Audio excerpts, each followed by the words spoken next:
The Strange Case of Dr. Jekyll and Mr. Hyde by Robert Louis Stevenson.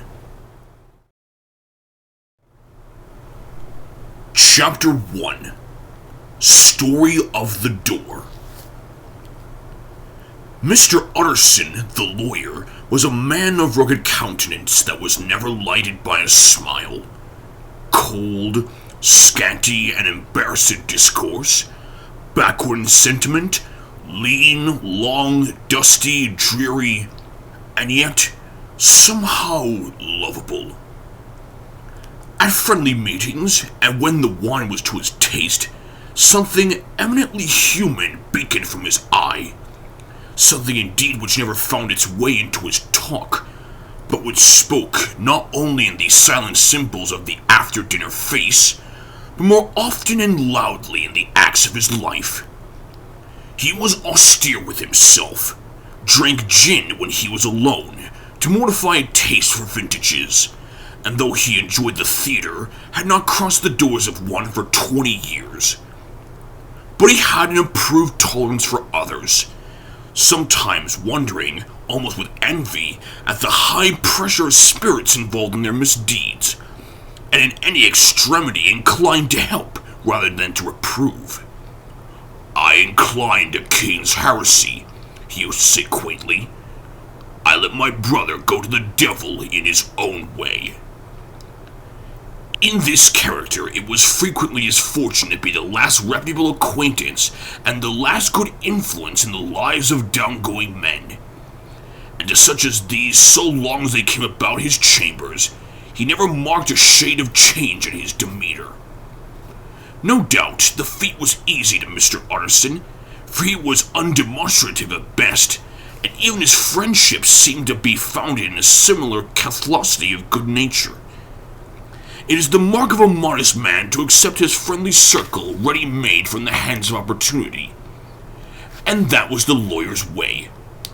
His friends were those of his own blood, or those whom he had known the longest. His affections, like ivy, were the growth of time. They implied no aptness in the object. Hence, no doubt, the bond that united him to Mr. Richard Enfield, his distant kinsman, the well-known man about town. It was a nut to crack for many what these two could see in each other, or what subject they could find in common. It was reported by those who encountered them on their Sunday walks that they said nothing, looked singularly dull, and would hail with obvious relief at the appearance of a friend. For all that, the two men put the greatest store by these excursions, counted them the chief jewel of each week, and not only set aside occasions of pleasure, but even resisted the calls of business, that they might enjoy them uninterrupted. It chanced on one of these rambles that their way led them down a by-street in a busy quarter of London. The street was small and what is called quiet, but it drove a thriving trade on the weekdays. The inhabitants were all doing well, it seemed, and all emulously hoping to do better still, and laying out the surplus of their grains in conquetry, so that the shop front stood along the thoroughfare with an air of invitation, like rows of smiling saleswomen. Even on Sunday, when it veiled its more florid charms and lay comparatively empty of passage, the street shone out in contrast to its dingy neighborhood, like a fire in a forest, and with its freshly painted shutters, well-polished brasses, and general cleanliness and gaiety of note, instantly caught and pleased the eye of the passenger. Two doors from one corner, on the left hand going east. The line was broken by the entry of a court, and just at that point, a certain sinister block of building thrust forward its gable on the street. It was 2 stories high, showed no window, nothing but a door on the lower story and a blind forehead of discolored wall on the upper, and bore in every feature the marks of prolonged and sordid negligence. The door, which was equipped with neither bell nor knocker, was blistered and stained. tramps slouched into the recess and struck matches on the panels. Children kept shop upon the steps, and the schoolboy had tried his knife on the moldings. And for close on a generation, no one had appeared to drive away these random visitors or to repair their ravages. Mr. Enfield and the lawyer were on the other side of the by-street, but when they came abreast of the entry, the former lifted up his cane and pointed. "Did you ever remark that door?" he asked, and when his companion had replied in the affirmative, "It is connected in my mind," added he, "with a very odd story." "Indeed?" said Mr. Utterson with a slight change of voice. "And what was that?" "Well, it was this way," returned Mr. Enfield. "I was coming home from some place at the end of the world about 3 o'clock of a black winter morning, and my way lay through a part of town where there was literally nothing to be seen but lamps. Street after street, and all the folks asleep. Street after street, all lighted up as if for a procession of all as empty as a church. Till at last I got into a state of mind when a man listens and begins to long for the sight of a policeman. All at once I saw 2 figures. One a little man who was stumping along eastward at a good walk, and the other a girl of maybe 8 or 10 who was running as hard as she was able down a cross street. Well, sir, the 2 ran into one another naturally enough at the corner, and then came the horrible part of the thing, for the man trampled calmly over the child's body and left her screaming on the ground. It sounds nothing to hear, but it was hellish to see. It wasn't like a man, it was like some damned juggernaut. I gave a view halloa, took to my heels, collared my gentleman, and brought him back to where there was already quite a group about the screaming child. He was perfectly cool and made no resistance, but gave me one look so ugly that it brought out the sweat on me like running. The people who had turned out were the girl's own family, and pretty soon the doctor for whom she had been sent put in his appearance. Well, the child was not much the worse, more frightened according to the sawbones, and there you might suppose would be the end to it. But there was one curious circumstance. I had taken a loathing to my gentleman at first sight, so had the child's family, which was only natural. But the doctor's case was what struck me. He was the usual cut and dry apothecary of no particular age and color, with a strong Edinburgh accent and about as emotional as a bagpipe. Well, sir, he was like the rest of us. Every time he looked at my prisoner, I saw that Sawbones turn sick and white with a desire to kill him. I knew what was in his mind, just as he knew what was in mine. And killing being out of the question, we did the next best. We told the man that we could and would make such a scandal out of this as should make his name stink from one end of London to the other. If he had any friends or any credit, we undertook that he should lose them. And all the time, as we were pitching it in red hot, we were keeping the women off him as best we could, for they were as wild as heartbeats. I never saw such a circle of such hateful faces. And there was the man in the middle, with a kind of black, sneering coolness. Frightened too, I could see that, but carrying off, sir, really like Satan. If you choose to make capital out of this accident, said he, I am naturally helpless. No gentleman but wishes to avoid a scene, says he. Name your figure. Well, we screwed him up to £100 for the child's family. He would have clearly liked to stick out, but there was something about the lot of us that meant mischief, and at last he struck. The next thing was to get the money. And where do you think he carried us? But to that place with the door. Whipped out a key, went in, and presently came back with a matter of £10 in gold and a cheque for the balance on cards, drawn payable to bearer and signed with a name that I can't mention, although it's one of the points of my story. But it was a name at least very well known and often printed. The figure was stiff, but the signature was good for more than that, if it was only genuine.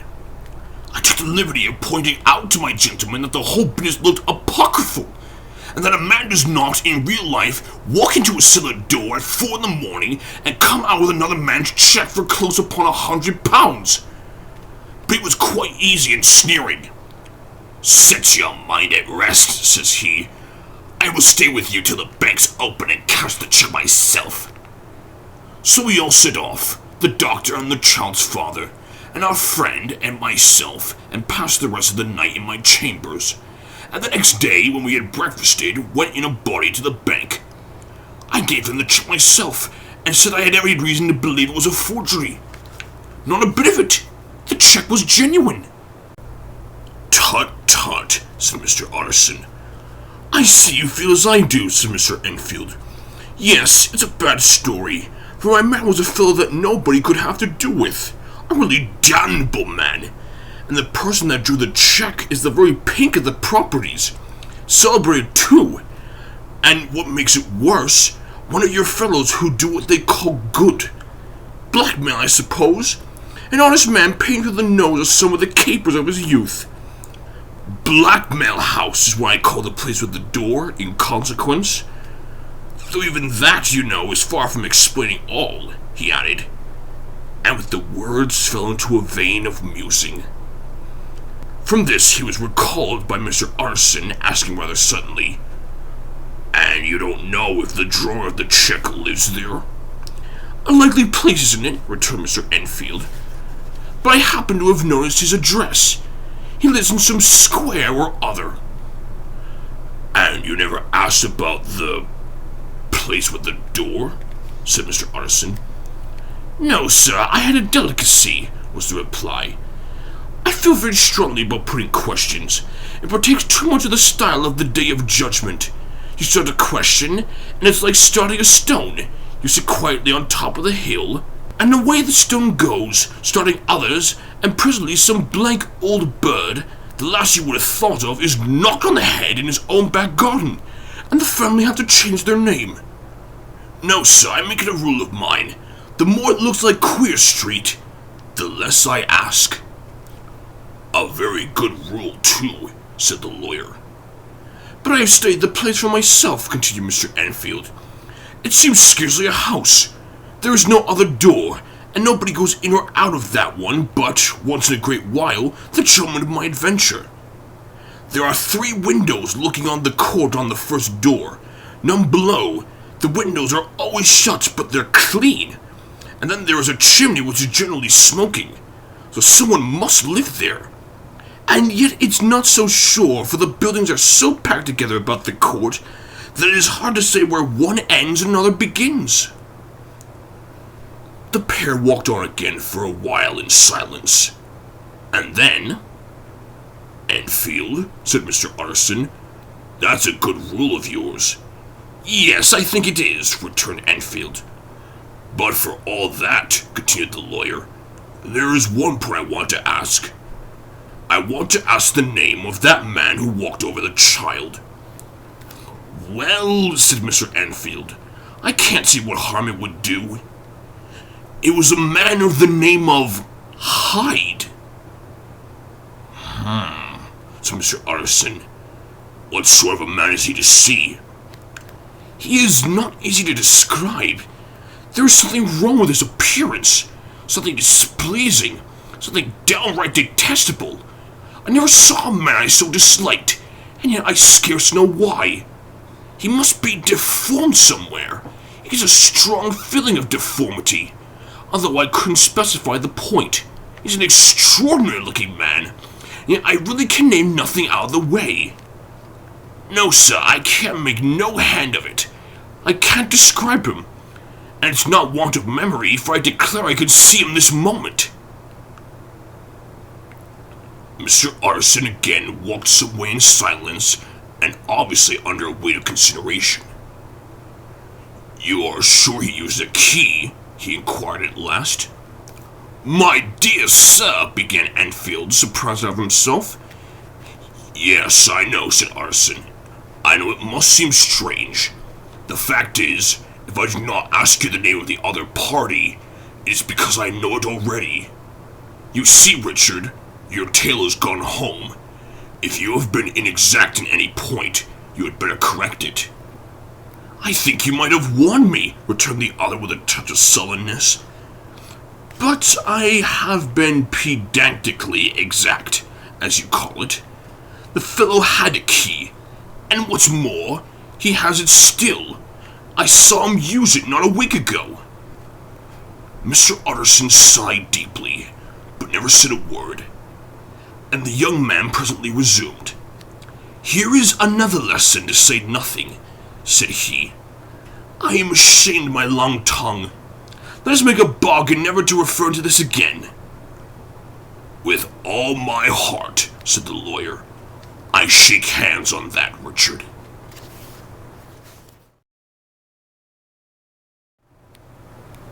Chapter 2.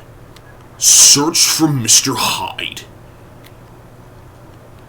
That evening, Mr. Utterson came home to his bachelor house in somber spirits, and sat down to dinner without relish. It was his custom of a Sunday, when this meal was over, to sit close by the fire, a volume of some dry divinity on his reading desk, until the clock of the neighboring church rang out the hour of 12, when he would go soberly and gratefully to bed. On this night, however, as soon as the cloth was taken away, he took up a candle and went into his business room. There he opened his safe, took out the most private part of it, a document endorsed on the envelope as Dr. Jekyll's will, and sat down with a clouded brow to study its contents. The will was holographed, for Mr. Utterson, though he took charge of it now that it was made, had refused to lend the least assistance in the making of it. It provided not only that, in the case of the decease of Henry Jekyll, M.D., D.C.L., LL.D., F.R.S., etc., all his possessions were to pass into the hands of his friend and benefactor, Edward Hyde, but that in the case of Dr. Jekyll's disappearance or unexplained absence for any period exceeding 3 calendar months, the said Edward Hyde should step into the said Henry Jekyll's shoes without further delay, and free from any burthen or obligation beyond the payment of a few small sums to the members of the doctor's household. This document had long been the lawyer's eyesore. It offended him both as a lawyer and as a lover of the sane and customary sides of life, to whom the fanciful was the immodest. And hitherto it was his ignorance of Mr. Hyde that had swelled his indignation. Now, by a sudden turn, it was his knowledge. It was already bad enough when the name was but a name of which he could learn no more. It was worse when it began to be clothed upon with detestable attributes, and out of the shifting insubstantial mist that had so long baffled his eye, there leaped the sudden, definite presentment of a fiend. "I thought it was madness," he said, as he replaced the obnoxious paper in the safe. "And now, I begin to fear it is disgrace." With that, he blew out his candle, put on a greatcoat, and set forth in the direction of Cavendish Square, that citadel of medicine, where his friend the great Dr. Lanyon had his house and received his crowding patients. If anyone knows, it will be Lanyon, he had thought. The solemn butler knew and welcomed him. He was subjected to no stage of delay, but ushered direct from the door to the dining room, where Dr. Lanyon sat alone over his wine. This was a hearty, healthy, dapper, red-faced gentleman, with a shock of hair prematurely white, and a boisterous and decided manner. At sight of Mr. Utterson, he sprang up from his chair and welcomed him with both hands. The geniality, as was the way of the man, was somewhat theatrical to the eye, but it reposed on genuine feeling, for these two were old friends, old mates both at school and college, both thorough respecters of themselves and of each other, and what does not always follow, men who thoroughly enjoyed each other's company. After a little rambling talk, the lawyer led up to the subject which so disagreeably preoccupied his mind. "I suppose, Lanyon," said he, "you and I must be the two oldest friends that Henry Jekyll has." "I'd wish the friends were younger," chuckled Dr. Lanyon, "but I suppose we are, and what of that? I see little of him now." "Indeed," said Utterson. "I thought you had a bond of common interest." "We had," was the reply, "but it is more than 10 years since Henry Jekyll became too fanciful for me. He began to go wrong in mind, and though of course I continue to take an interest in him for old sake's sake, as they say, I see and I have seen devilish little of the man. Such unscientific balderdash," added the doctor, flushing suddenly purple, "whatever strange daemon in Pythias." This little spirit of temper was somewhat of relief to Mr. Utterson. "They have only differed on some point of science," he thought, and being a man of no scientific passions, except in the matter of the conveyancing, he even added, "It is nothing worse than that." He gave his friend a few seconds to recover his composure, and then approached the question he had come to put. "Did you ever come across a protege of his? One Hyde?" he asked. "Hyde?" repeated Lanyon. "No, never heard of him, since my time." That was the amount of information that the lawyer carried back with him to the great dark bed on which he tossed to and fro until the small hours of the morning began to grow large. It was a night of little ease to his toiling mind, toiling in mere darkness and besieged by questions. 6 o'clock struck on the bells of the church that was so conveniently near to Mr. Utterson's dwelling, and still he was digging at the problem. Hitherto it had touched him on the intellectual side alone, but now his imagination also was engaged, or rather enslaved. As he lay and tossed in the gross darkness of the night and the curtained room, Mr. Enfield's tale went by before his mind in a scroll of lighted pictures. He would be aware of the great field of lamps of a nocturnal city, then of a figure of a man walking swiftly, then of a child running from the doctors, and then these meet, and that human juggernaut trot the child down and pass on him regardless of her screams. Or else he would see a room in a rich house where his friend lay asleep, dreaming and smiling at his dreams, and then the door of that room would be opened, the curtains of the bed plucked apart, the sleeper recalled, and lo, there would stand by his side a figure to whom power was given, and even at that dead hour he must rise and do its bidding. The figure in these two phases haunted the lawyer all night, and if at any time he dozed over, it was but to see it glide more stealthily through sleeping houses, or move the more swiftly and still the more swiftly, even to the dizziness through wider labyrinths of lamplighted city, and at every street corner crush a child and leave her screaming. And still the figure had no face by which he might know it. Even in his dreams it had no face, or one that baffled him and melted before his eyes. And thus it was that there sprang up and grew space in the lawyer's mind a singularly strong, almost an inordinate curiosity to behold the features of the real Mr. Hyde. If he could but once set eyes on him, he thought the mystery would lighten and perhaps roll altogether away, as was the habit of mysterious things when well examined. He might see a reason for his friend's strange preference or bondage, call what you please, and even for the startling clause of the will.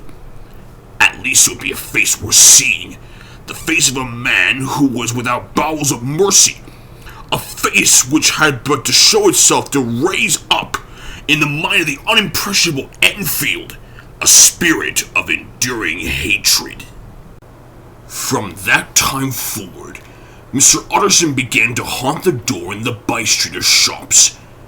In the morning before office hours, at noon when business was plenty and time scarce, at night under the face of the fogged city moon, by all lights and at all hours of solitude or concourse, the lawyer was to be found on his chosen post. If he be Mr. Hyde, he had thought, I shall be Mr. Seek. And at last his patience was rewarded. It was a fine dry night, frost in the air, the streets as clean as a ballroom floor, the lamps unshaken by any wind, drawing a regular pattern of light and shadow. By 10 o'clock, when the shops were closed, the by-street was very solitary, and in spite of the low growl of London from all around, very silent. Small sounds carried far. Domestic sounds out of the houses were clearly audible on either side of the roadway, and the rumor of the approach of any passenger preceded him by a long time.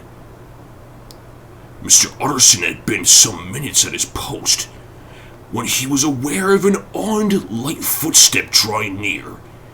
In the course of his nightly patrols, he had long grown accustomed to the quaint effect with which the footfalls of a single person, while he is still a great way off, suddenly spring out distinct from the vast hum and clatter of the city. Yet his attention had never before been so sharply and decisively arrested, and it was with a strong superstitious prevision of success that he withdrew into the entry of the court. The steps drew swiftly nearer and swelled out suddenly louder as they turned the end of the street. The lawyer, looking forth from the entry, could see what manner of man he had to deal with. He was small and very plainly dressed, and the look of him, even at that distance, went somehow strongly against the watcher's inclination. But he made straight for the door, crossing the roadway to save time, and as he came, he drew a key from his pocket, like one approaching home. Mr. Utterson stepped out and touched him on the shoulder as he passed. "Mr. Hyde, I think?" Mr. Hyde shrank back with a hissing intake of the breath, but his fear was only momentary, and though he did not look the lawyer in the face, he answered coolly enough. "That is my name. What do you want?" "I see you are going in," returned the lawyer. "I'm an old friend of Dr. Jekyll's, Mr. Utterson of Gaunt Street. You must have heard my name, and meeting you so conveniently, I thought you might admit me." "You will now find Dr. Jekyll. He is from home," replied Mr. Hyde, blowing in the key, and then suddenly, but still without looking up, "How did you know me?" he asked. "On your side," said Mr. Utterson. "Will you do me a favor?" "With pleasure," replied the other. "What shall it be?" "Will you let me see your face?" asked the lawyer. Mr. Hyde appeared to hesitate, and then, as if upon some sudden reflection, fronted about with an air of defiance, and the pair stared at each other pretty fixedly for a few seconds. "Now I shall know you again," said Mr. Utterson. "It may be useful." "Yes," returned Mr. Hyde. "It is as well we have met, and apropos you should have my address." And he gave a number of a street in Soho. Good God, thought Mr. Utterson, could he too have been thinking of the will? But he kept his feelings to himself, and only grunted in acknowledgment at the address. "And now," said the other, "how did you know me?" "By description," was the reply. "Whose description?" "We have common friends," said Mr. Utterson. "Common friends?" echoed Mr. Hyde a little hoarsely. "Who are they?" "Jekyll, for instance," said the lawyer. "He never told you!" cried Mr. Hyde with a flush of anger. "I did not think you would have lied." "Come," said Mr. Utterson, "that is not free language." The other snarled aloud into a savage laugh, and the next moment, with extraordinary quickness, he had unlocked the door and disappeared into the house. The lawyer stood a while when Mr. Hyde had left him, the picture of disquietude. Then he began slowly to mount the street, pausing every step or two and putting his hand to his brow like a man in mental perplexity. The problem he was thus debating as he walked was one of a class that is rarely solved. Mr. Hyde was pale and dwarfish. He gave an impression of deformity without any nailable malformation. He had a displeasing smile. He had borne himself to the lawyer with a sort of murderous mixture of timidity and boldness, and he spoke with a husky, whispering, and somewhat broken voice. All these were points against him, but not all of these together could explain the hitherto unknown disgust, loathing, and fear with which Mr. Utterson regarded him. "There must be something else," said the perplexed gentleman. "There is something more, if I could find a name for it. God bless me, the man seems hardly human. Something troglodytic, shall we say? Or can it be the old story of Dr. Fell?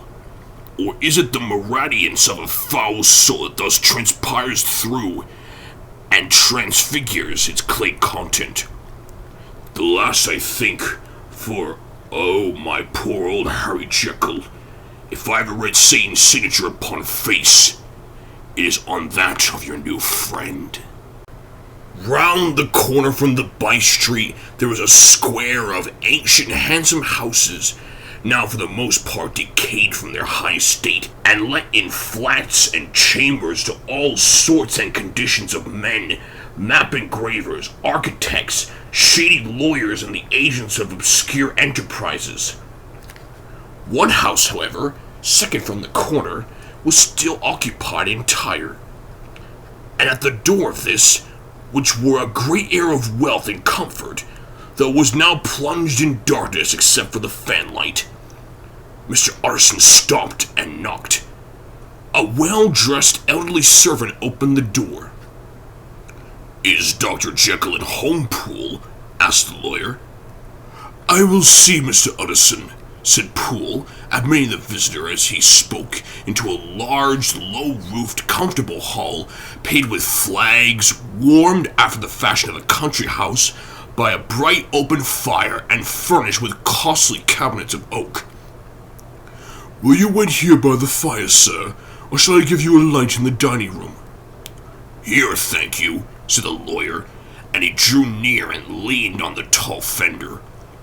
This hall, in which he was now left alone, was a pet fancy of his friend the doctor's, and Utterson himself was wont to speak of it as the pleasantest room in London.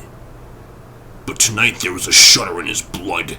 The face of Hyde sat heavy on his memory. He felt, what was rare with him, a nausea and distaste of life, and in the gloom of his spirits he seemed to read a menace in the flickering of the firelight, on the polished cabinets, and the uneasy starting of the shadow on the roof. He was ashamed of his relief when Poole presently returned to announce that Dr. Jekyll was gone out. "I saw Mr. Hyde go in by the old dissecting room door, Poole," he said. "Is that right, when Dr. Jekyll is from home?" "Quite right, Mr. Utterson, sir," replied the servant. "Mr. Hyde is a key." "Your master seems to repose a great deal of trust in that young man, Poole," resumed the other musingly. "Yes, sir, he does indeed," said Poole. "We have all the orders to obey him." "I do not think I ever met Mr. Hyde," asked Utterson. "Oh dear no, sir, he never dines here," replied the butler. "Indeed, we see very little of him on this side of the house. He mostly comes and goes by the laboratory." "Well, good night, Poole." "Good night, Mr. Utterson."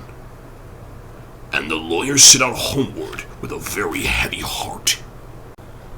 "Poor Harry Jekyll," he thought. "My mind misgives me he is in deep waters.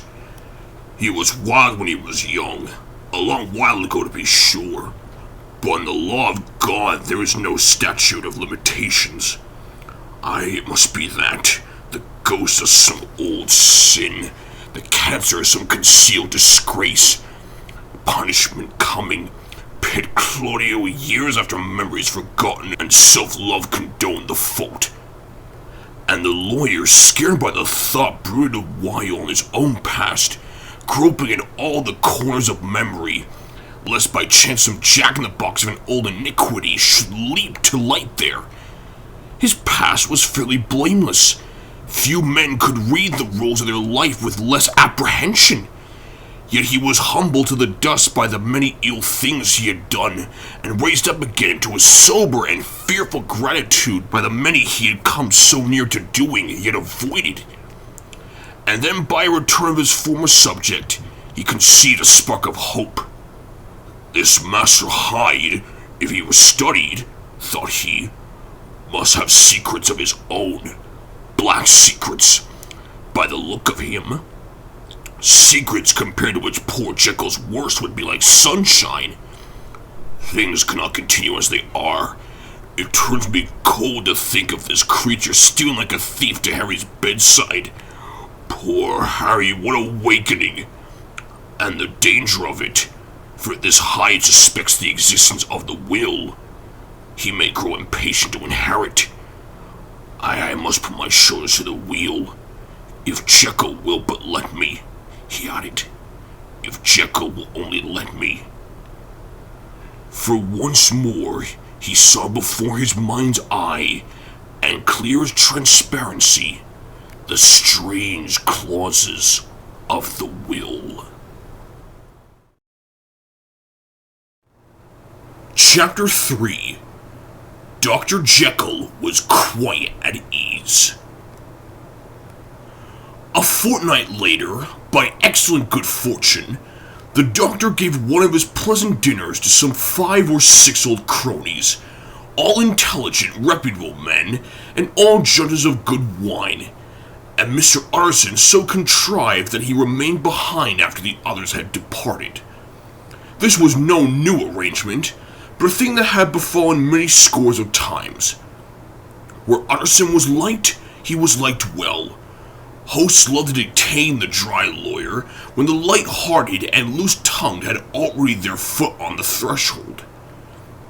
They liked to sit a while in his unobtrusive company, practicing for solitude, sobering their minds in the man's rich silence after the expense and strain of gaiety. To this rule, Dr. Jekyll was no exception, as he now sat on the opposite side of the fire, a large, well-made, smooth-faced man of 50, with something of a slyish cast perhaps, but every mark of capacity and kindness. You could see by his looks that he cherished for Mr. Utterson a sincere and warm affection. "I've been wanting to speak to you, Jekyll," began the latter. "You know that will of yours." A close observer might have gathered that the topic was distasteful, but the doctor carried it off gaily. "My poor Utterson," said he, "you are unfortunate in such a client. I never saw a man so distressed as you were by my will, unless it were that hide-bound pedant Lanyon, and when he called my scientific heresies. Oh, I know he's a good fellow, you needn't frown, an excellent fellow, and I always mean to see more of him. But a hide-bound pedant for all that, an ignorant, blatant pedant. I was never more disappointed in any man than Lanyon." "You know I never approved of it," pursued Utterson, ruthlessly disregarding the French topic. "My will? Yes, certainly, I know that," said the doctor a trifle sharply. "You have told me so." "Well, I tell you so again," continued the lawyer. "I have been learning something of young Hyde." The large, handsome face of Dr. Jekyll grew pale to the very lips, and there came a blackness about his eyes. "I do not care to hear more," said he. "This is a matter I thought we had agreed to drop." "What I heard was abominable," said Utterson. "It can make no change. You do not understand my position," returned the doctor, with a certain incoherency of manner. "I am painfully situated, Utterson. My position is a very strange one. It is one of those affairs that cannot be mended by talking." "Jekyll," said Utterson, "you know me. I'm a man to be trusted. Make a clean breast of this in confidence, and I make no doubt I can get you out of it." "My good Utterson," said the doctor, "this is very good of you. This is downright good of you, and I cannot find words to thank you in. I believe you fully. I would trust you before any man alive, before myself, if I could make the choice. But indeed it isn't what you fancy. It is not as bad as that. And just to put your good heart at rest, I will tell you one thing. The moment I choose, I can be rid of Mr. Hyde. I give you my hand upon that, and I thank you again and again. And I will just add one little word, Utterson. that I'm sure you'll take in good part. This is a private matter, and I beg of you to let us sleep." Utterson reflected a little, looking at the fire. "I have no doubt you are perfectly right," he said at last, getting to his feet. "Well, but since we have touched upon this business, and for the last time, I hope," continued the doctor, "there is one point I should like you to understand. I have really a very great interest in poor Hyde. I know you have seen him, he told me so, and I fear he was rude. But I do sincerely take a very great interest in that young man. And if I am taken away, Utterson, I wish you to promise me that you will bear with him and get his rights for him. I think you would if you knew all, and it would be a way of my mind if you would promise." "I can't pretend that I shall ever like him," said the lawyer. "I don't ask that," pleaded Jekyll, laying his hand upon the other's arm. "I only ask for justice. I only ask you to help him for my sake when I am no longer here." Utterson heaved an irrepressible sigh. "Well," said he, "I promise."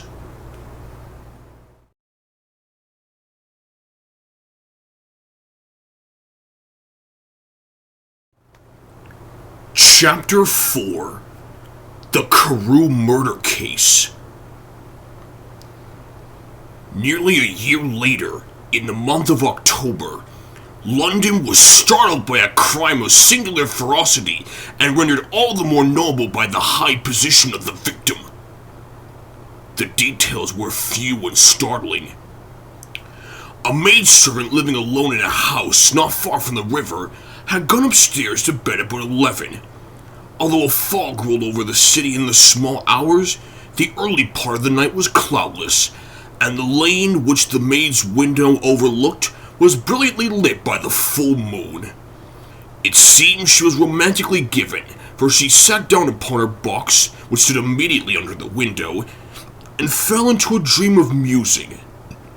Never, she used to say with streaming tears when she narrated the experience, never had she felt more at peace with all men or thought more kindly of the world. And as she so sat, she became aware of an aged, beautiful gentleman with white hair drawing near along the lane, and advancing to meet him, another and very small gentleman, to whom at first she paid less attention. When they had come within speech, which was just under the maid's eyes, the older man bowed and accosted the other with a very pretty manner of politeness. It did not seem as if the subject of his address were of great importance. Indeed, from his pointing, it sometimes appeared as if he were only inquiring his way. But the moon shone on his face as he spoke, and the girl was pleased to watch it. It seemed to breathe such an innocent, old-world kindness of disposition, yet was something high, too, as of a well-founded self-content. Presently, her eye wandered to the other, and she was surprised to recognize in him a certain Mr. Hyde, who had once visited her master, and for whom she had conceived a dislike. He had in his hand a heavy cane, with which he was trifling, but he answered never a word, and seemed to listen with an ill-contained impatience. And then all of a sudden he broke out into a great flame of anger, stamping with his foot, brandishing the cane and carrying on, as the maid described it, like a madman. The old gentleman took a step back, with the air of one very much surprised and a trifle hurt. And at that, Mr. Hyde broke out of all bounds and clubbed him to the earth. And next moment, with ape-like fury, he was trampling his victim underfoot and hailing down a storm of blows, under which the bones were audibly shattered, and the body jumped upon the roadway. At the horror of these sights and sounds, the maid fainted. It was 2 o'clock when she came to herself and called for the police. The murderer was gone long ago, but there lay his victim in the middle of the lane, incredibly mangled. The stick with which the deed had been done, although it was of some rare and very tough and heavy wood, had broken in the middle under the stress of this insensate cruelty, and one splintered half that rolled in the neighboring gutter. The other, without doubt, had been carried away by the murderer. A purse and a gold watch were found upon the victim, but no cards or papers, except a sealed and stamped envelope which he had been possibly carrying to the post, and which bore the name and address of Mr. Utterson.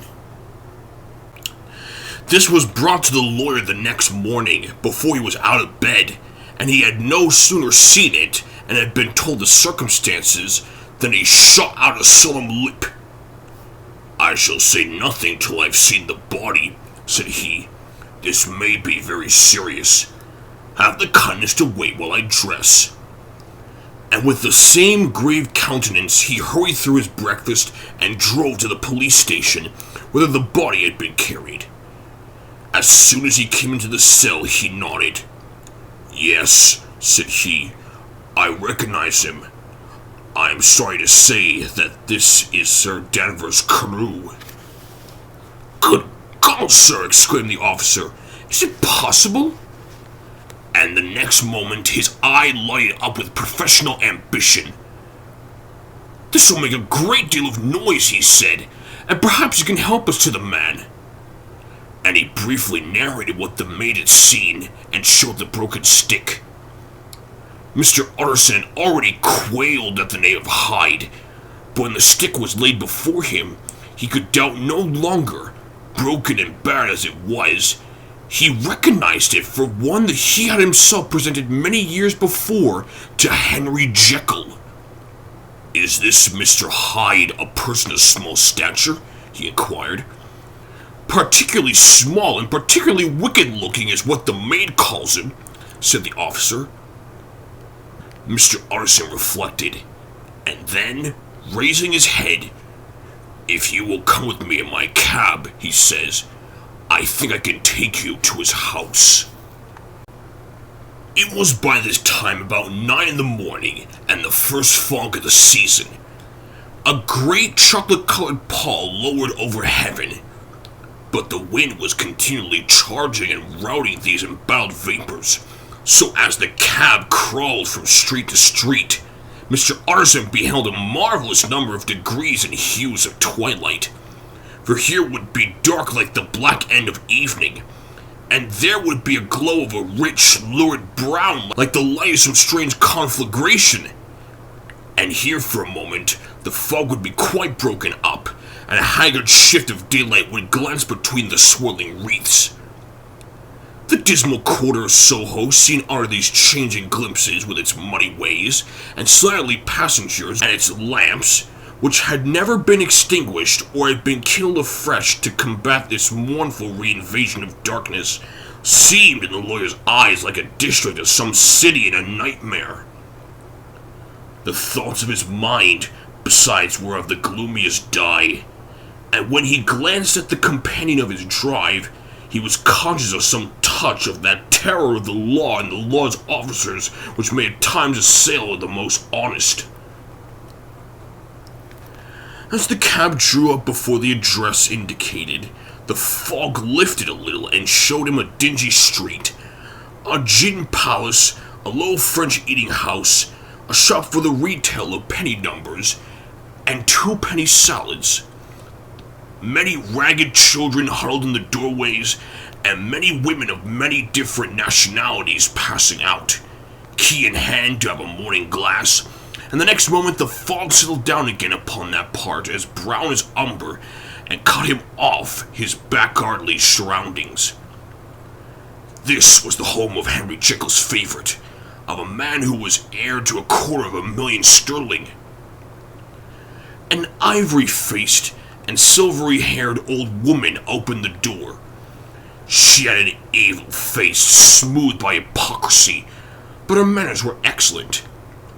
Yes, she said, this was Mr. Hyde's, but he was not at home. He had been in that night very late, but he had gone away again in less than an hour. There was nothing strange in that. His habits were very irregular, and he was often absent, For instance, it was nearly 2 months since she had seen him till yesterday. Very well, then. We wish to see his rooms, said the lawyer. And when the woman began to declare it was impossible, I had better tell you who this person is, he added. This is Inspector Newcomen of Scotland Yard. A flash of odious joy appeared upon the woman's face. Ah, said she, is he in trouble? What has he done? Mr. Utterson and the inspector exchanged glances. He don't seem a very popular character, observed the latter. And now, my good woman, just let me and this gentleman have a look about us. In the whole extent of the house, which but for the old woman remained otherwise empty, Mr. Hyde had only used a couple of rooms, but these were furnished with luxury and good taste. A closet was filled with wine, the plate was of silver, the napery elegant, a good picture hung upon the walls, a gift, as Utterson supposed, from Henry Jekyll, who was much of a connoisseur, and the carpets were of many piles and agreeable in color. At this moment, however, the rooms bore every mark of having been recently and hurriedly ransacked. Clothes lay about the floor with their pockets inside out, lockfast drawers stood open, and on the hearth there lay a pile of grey ashes, as though many papers had been burned. From these embers the inspector disinterred the butt end of a green checkbook, which had resisted the action of the fire. The other half of the stick was found behind the door, and as this clinched his suspicions, the officer declared himself delighted. A visit to the bank, where several £1,000 were found to be lying to the murderer's credit, completed his gratification. You may depend upon it, sir, he told Mr. Utterson. I have him in my hand. He must have lost his head, or he never would have left the stick, or above all burned the checkbook. Why, money's life to the man. We have nothing to do but wait for him at the bank, and give out the handbills. This last, however, was not so easy of accomplishment, for Mr. Hyde had numbered few familiars. Even the master of the servant maid had only seen him twice. His family could nowhere be traced, he had never been photographed, and the few who could describe him differed widely, as common observers will. Only on one point were they agreed, and that was the haunting sense of unexpressed deformity with which the fugitive impressed his beholders.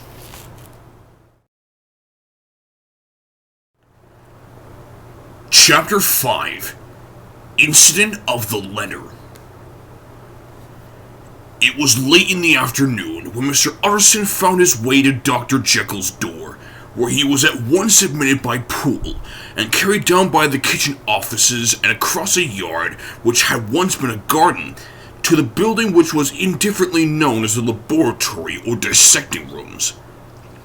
The doctor had bought the house from the heirs of a celebrated surgeon, and his own taste being rather chemical than anatomical, had changed the destination of the block at the bottom of the garden.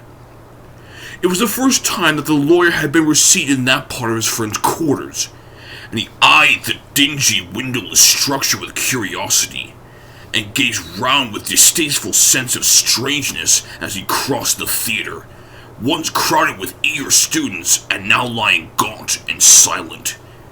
The tables laden with chemical apparatus, the floor strewn with crates and littered with packing straw, and the light falling dimly through the foggy cupola.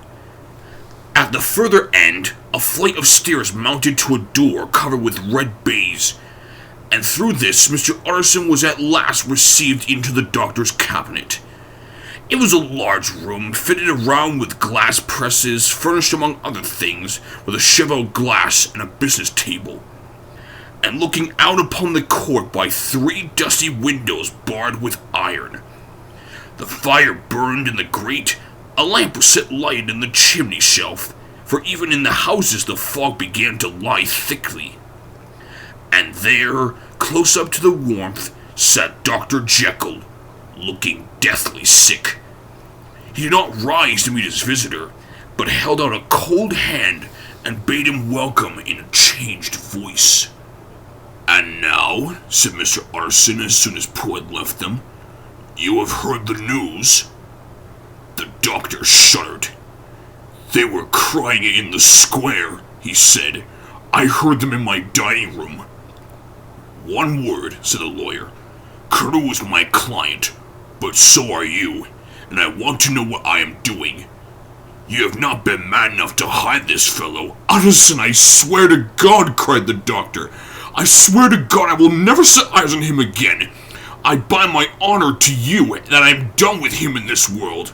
It is all an end, and indeed he does not want my help.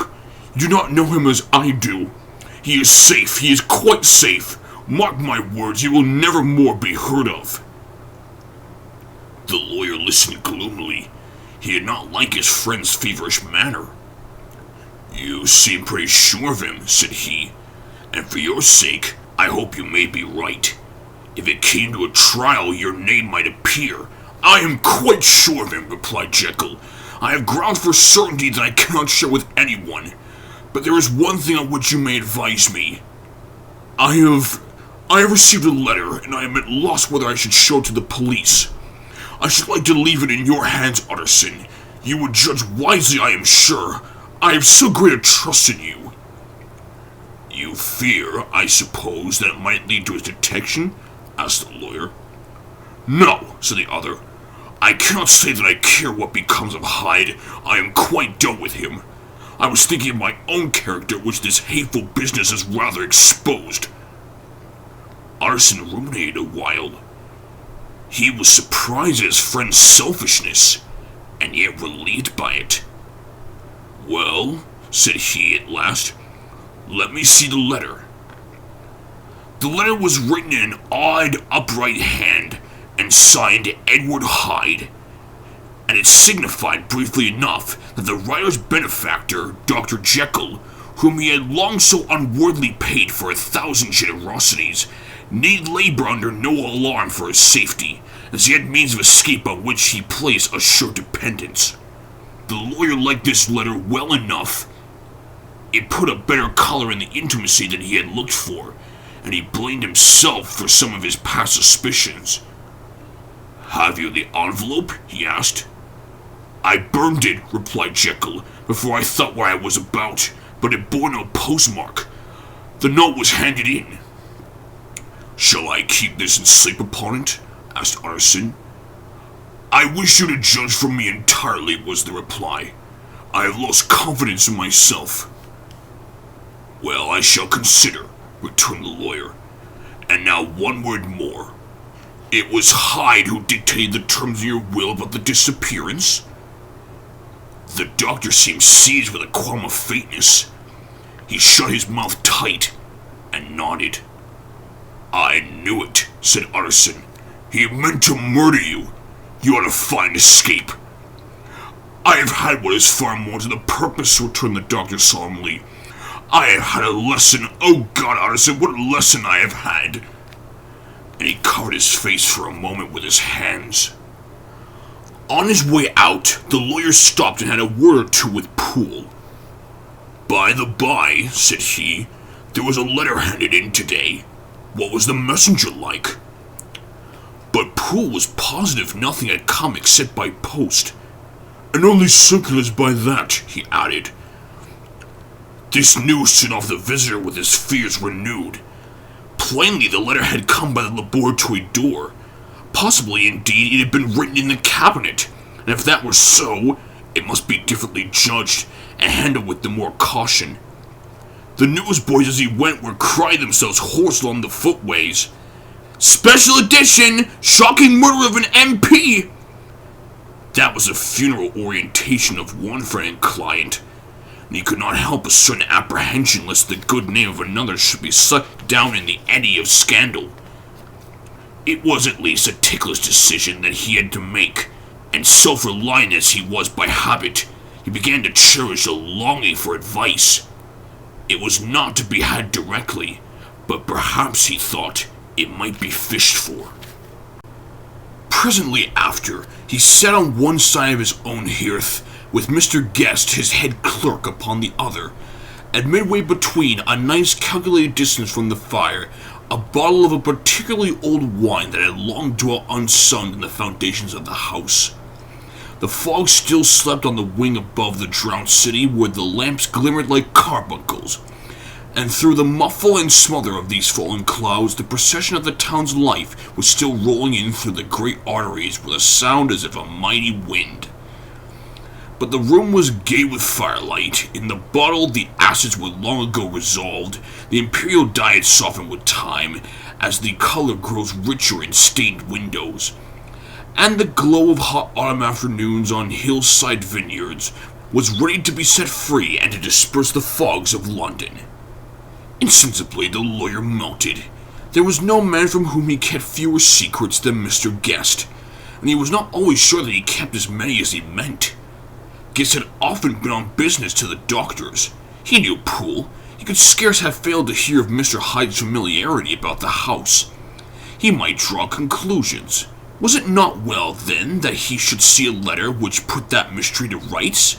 And above all else, Guest, being a great student and critic of handwriting, would consider the step natural and obliging. The clerk, besides, was a man of counsel.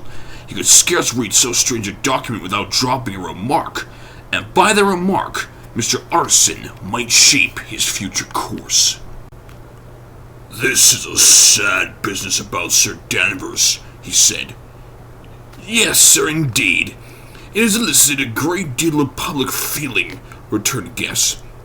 "The man, of course, was mad." "I should like to hear your views on that," replied Utterson. "I have a document here in his handwriting.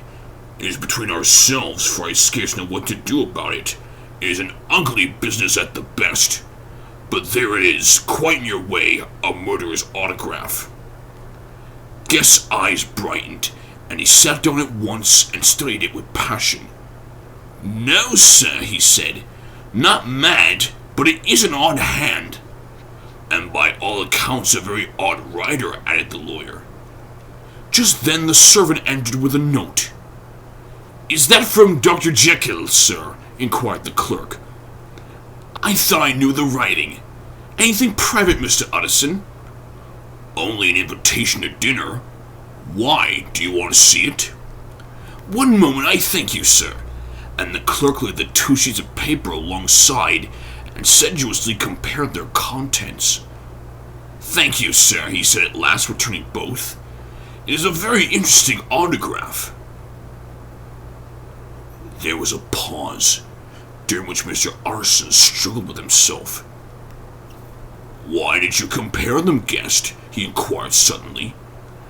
"Well, sir," returned the clerk, "there's a rather singular resemblance. The 2 hands are in many points identical, only differently sloped." "Rather quaint," said Utterson. "It is, as you say, rather quaint," returned Guest. "I wouldn't speak of this note, you know," said the master. "No, sir," said the clerk, "I understand." But no sooner was Mr. Arson alone that night than he locked the note into his safe, where it reposed from that time forward. "What?" he thought. "Henry Jekyll forged for a murderer?" And his blood ran cold in his veins.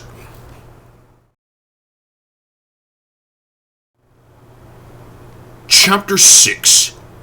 Remarkable Incident of Dr. Lanyon. Time ran on.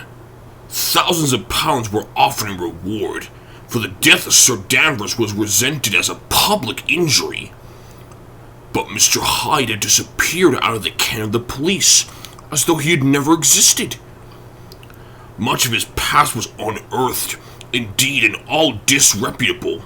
Tales came out of the man's cruelty, at once so callous and violent, of his vile life, of his strange associates, of the hatred that seemed to surround his career. But of his present whereabouts, not a whisper. From the time he had left the house in Soho on the morning of the murder, he was simply blotted out, and gradually, as time drew on, Mr. Arson began to recover from the hotness of his alarm, and to grow more at quiet with himself. The death of Sir Danvers was, too, his way of thinking, more than paid for by the disappearance of Mr. Hyde. Now that that evil influence had been withdrawn, a new life began for Dr. Jekyll. He had come out of his seclusion, renewed relations with his friends, became once more their familiar guest and entertainer, and whilst he had always been known for charities, he was now no less distinguished for religion. He was busy. He was much in the open air. He did good. His face seemed to open and brighten, as if with an inward consciousness of service, and for more than 2 months, the doctor was at peace. On the 8th of January, Utterson had dined at the doctor's with a small party. Lanyon had been there, and the face of the host had looked from one to the other as in the old days, when the trio were inseparable friends. On the 12th, and again on the 14th, the doctor was shot against the lawyer. The doctor was confined to the house, Poole said, and saw no one. On the 15th, he tried again, and was again refused. And having now been used for the last 2 months to see his friend almost daily, he found this return of solitude to weigh upon his spirits. The 5th night he had in guests to dine with him, and the 6th he betook himself to Dr. Lanyon's. There, at least, he was not denied admittance, but when he came in, he was shocked at the change which had taken place in the doctor's appearance. He had his death warrant written legibly upon his face. The rosy man had grown pale, his flesh had fallen away, he was visibly bolder and older, and yet it was not so much these tokens of a swift physical decay that arrested the lawyer's notice, as a look in the eye and quality of manner that seemed to testify to some deep-seated terror of the mind. It was unlikely that the doctor should fear death, and yet that was what Utterson was tempted to suspect. Yes, he thought, he is a doctor. He must know his own state, and that his days are counted, and the knowledge is more than he can bear. And yet, when Utterson remarked on his ill looks, it was with an air of great firmness that Lanyon declared himself a doomed man. "I have had a shock," he said, "and I shall never recover. It is a question of weeks. Well, life has been pleasant. I liked it. Yes, sir, I used to like it. I sometimes think if we knew all, we should be more glad to get away." "Jekyll is ill too," observed Utterson. "Have you seen him?" But Lanyon's face changed, and he held up a trembling hand. "I wish to see or to hear no more of Dr. Jekyll," he said in a loud, unsteady voice. "I am quite done with that person, and I beg that you will spare me any allusion to one whom I regard as dead." "Tut, tut," said Mr. Utterson, and then after a considerable pause, "Can't I do anything?" he inquired. "We are 3 very old friends, Lanyon. We shall not live to make others." "Nothing can be done," returned Lanyon. "Ask himself." "He will not see me," said the lawyer. "I am not surprised at that," was the reply. "Some day, Utterson, after I am dead, you may perhaps come to learn the right and wrong of this. I cannot tell you. And in the meantime, if you can sit and talk with me of other things, for God's sake stay and do so. But if you cannot keep clear of this accursed topic, then in God's name, go, for I cannot bear it." As soon as he got home, Utterson sat down and wrote to Jekyll, complaining of his exclusion from the house, and asking the cause of this unhappy break with Lanyon. And the next day brought him a long answer, often very pathetically worded, and sometimes darkly mysterious in drift. The quarrel with Lanyon was incurable. "I do not blame our old friend," Jekyll wrote, but I share his view that we must never meet. I mean from henceforth lead a life of extreme seclusion. You must not be surprised, nor must you doubt my friendship. If my doors often shut even to you, you must suffer me to go my own dark way. I have brought on myself a punishment and a danger that I cannot name. If I am the chief of sinners, I am the chief of sufferers also. I could not think that this earth contained a place for sufferings and terrors so unmanning. And you can do but one thing, Utterson, to lighten this destiny, and that is to respect my silence. Utterson was amazed. The dark influence of Hyde had been withdrawn. The doctor had returned to his old tasks and amenities a week ago. The prospect had smiled with every promise of a cheerful and an honored age. And now in a moment, friendship and peace of mind and the whole tenor of his life were wrecked. So great and unprepared a change pointed to madness. But in views of Lanyon's manner and words, there must be life for it, some deeper ground.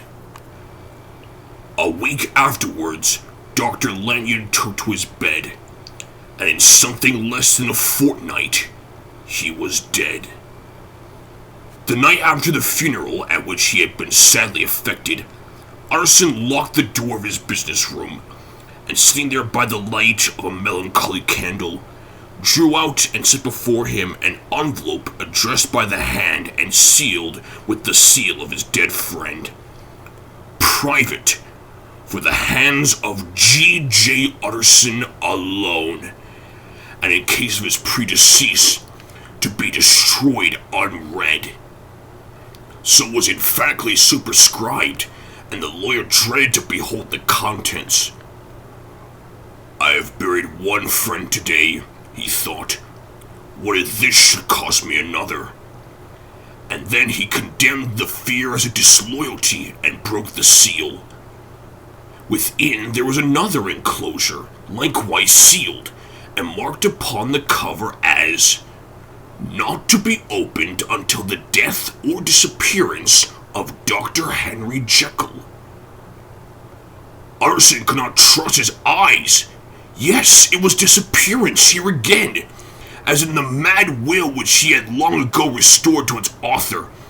Here again were the idea of a disappearance, and the name of Henry Jekyll bracketed. But in the will, that idea had sprung from the sinister suggestion of the man Hyde. It was set there with a purpose all too plain and horrible. Written by the hand of Lanyon, what should it mean? A great curiosity came on the trustee to disregard the prohibition and dive at once to the bottom of these mysteries. But professional honor and faith to his dead friend were stringent obligations, and the packet slept in the inmost corner of his private safe. It is one thing to mortify curiosity, another to conquer it, and it may be doubted if, from that day forth, Utterson desired the society of his surviving friend with the same eagerness. He thought of him kindly, but his thoughts were disquieted and fearful. He went to call indeed, but he was perhaps relieved to be denied admittance. Perhaps, in his heart, he preferred to speak with Poole upon the doorstep, and surrounded by the air and sounds of the open city, rather than to be admitted into that house of voluntary bondage, and to sit and speak with its inscrutable recluse. Poole had indeed no very pleasant news to communicate. The doctor, it appeared, now more than ever confined himself to the cabinet over the laboratory, where he would sometimes even sleep. He was out of spirits. He had grown very silent. He did not read. It seemed as if he had something on his mind. Utterson became so used to the unvarying character of these reports that he fell off little by little in the frequency of his visits.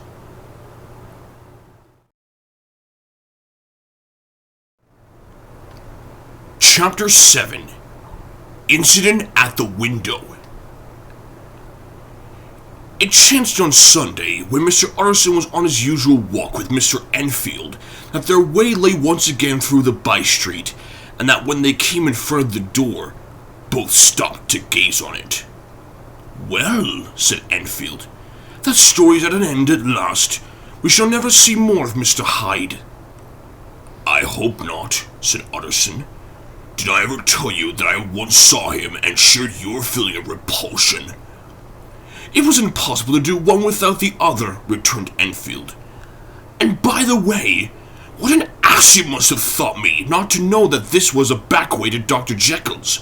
It was partly your own fault that I found it out, even when I did." "So you found it out, did you?" said Utterson. "But if that be so, we may step into the court and take a look at the windows. To tell you the truth, I am uneasy about poor Jekyll, and even outside, I feel as if the presence of a friend might do him good." The court was very cool and a little damp, and full of premature twilight, although the sky high up overhead was still bright with sunset. The middle one of the three windows was halfway open, and sitting close beside it, taking air with an infinite sadness of mind, like some disconsolate prisoner, Utterson saw Dr. Jekyll. "What? Jekyll!" he cried. "I trust you are better." "I am very low, Utterson," replied the doctor drearily. "Very low. It will not last long, thank God." "You stay too much indoors," said the lawyer. "You should be out, whipping up the circulation like Mr. Enfield and me. This is my cousin, Mr. Enfield, Dr. Jekyll. Come now, get your hat and take a quick turn with us." "You are very good," said the other. "I should like to very much, but no, it is quite impossible. I dare not. But indeed, Utterson, I am very glad to see you. This is really a great pleasure. I would ask you and Mr. Enfield up, but the place is really not fit." "Why then," said the lawyer good-naturedly, "the best thing we can do is to stay down here and speak with you from where we are." "That is just what I was about to venture to propose," returned the doctor with a smile. But the words were hardly uttered before the smile was struck out of his face and succeeded by an expression of such abject terror and despair as froze the very blood of the two gentlemen below. They saw it but for a glimpse, for the window was instantly thrust down. But that glimpse had been sufficient, and they turned and left the courtyard without a word. In silence, too, they traversed the by-street, and it was not until they had come into a neighboring thoroughfare, where even upon Sunday there were still some stirrings of life, that Mr. Utterson at last turned and looked at his companion. They were both pale, and there was an answering horror in their eyes. "God forgive us, said Mr. Utterson. But Mr. Enfield only nodded his head very seriously, and walked once more in silence.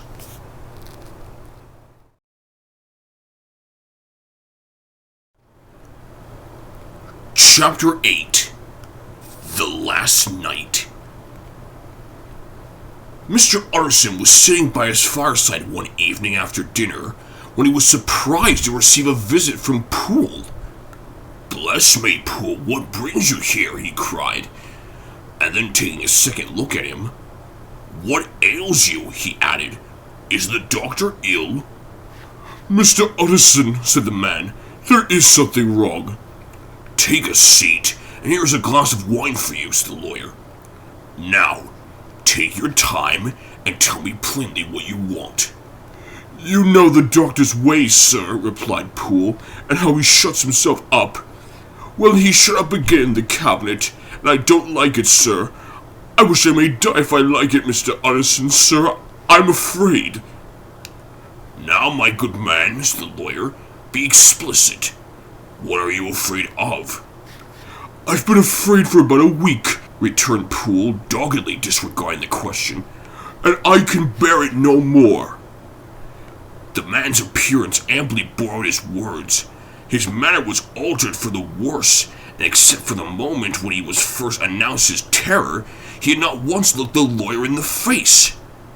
Even now he sat with a glass of wine untasted on his knee, and his eyes directed to a corner of the floor. "I can bear it no more," he repeated. "Come," said the lawyer. "I see you have some good reason, Poole. I see there is something seriously amiss. Try to tell me what it is." "I think there's been foul play," said Poole hoarsely. "Foul play?" cried the lawyer, a good deal frightened and rather inclined to be irritated in consequence.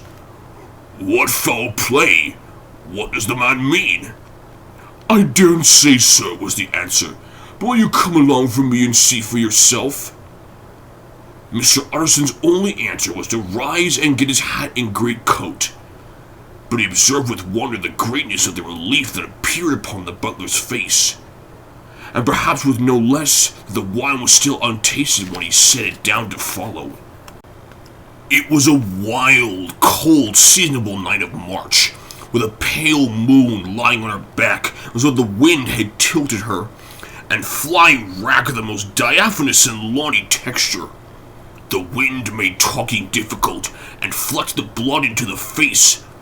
It seemed to have swept the streets unusually bare of passengers. Besides, for Mr. Utterson thought he had never seen that part of London so deserted.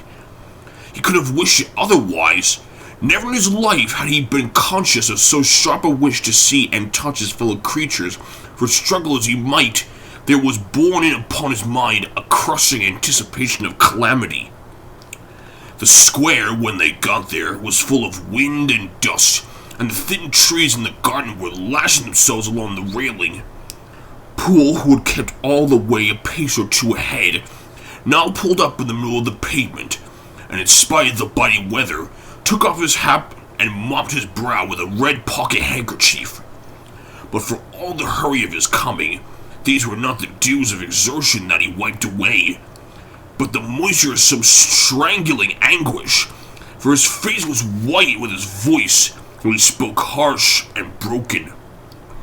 "Well, sir," he said, "here we are, and God grant there be nothing wrong." "Amen, Poole," said the lawyer. Thereupon the servant knocked in a very guarded manner. The door was opened on a chain, and a voice asked from within, "Is that you, Poole?" "It's all right," said Poole. "Open the door." The hall, when they entered it, was brightly lighted up. The fire was built high, and about the hearth the whole of the servants, men and women, stood huddled together like a flock of sheep. At the sight of Mr. Utterson, the housemaid broke into hysterical whimpering, and the cook, crying out, "Bless God, it's Mr. Utterson!" ran forward as if to take him in her arms. What? Why are you all here?" said the lawyer peevishly. "Very irregular. Very unseemly. Your master would be far from pleased." "They're all afraid," said Poole. Blank silence followed, no one protesting. Only the maid lifted her voice, and now wept loudly. "Hold your tongue," Poole said to her, with a ferocity of accent that testified his own jangled nerves. And indeed, when the girl had so suddenly raised the note of her lamentation, they had all started and turned towards the inner door, with faces of dreadful expectation. "And now," continued the butler, addressing the knife boy, "reach me a candle, and we'll get this through hands at once." And then he begged Mr. Utterson to follow him, and led the way into the back garden. "Now, sir," said he, "you come as gently as you can. I want you to hear, and I don't want you to be heard. And see here, sir, if by any chance he was to ask you in, don't go." Mr. Utterson's nerves, at this unlooked-for termination, gave a jerk that nearly threw him from his balance, but he recollected his courage and followed the butler into the laboratory building for the surgical theater, with its lumber of crates and bottles to the foot of the stair.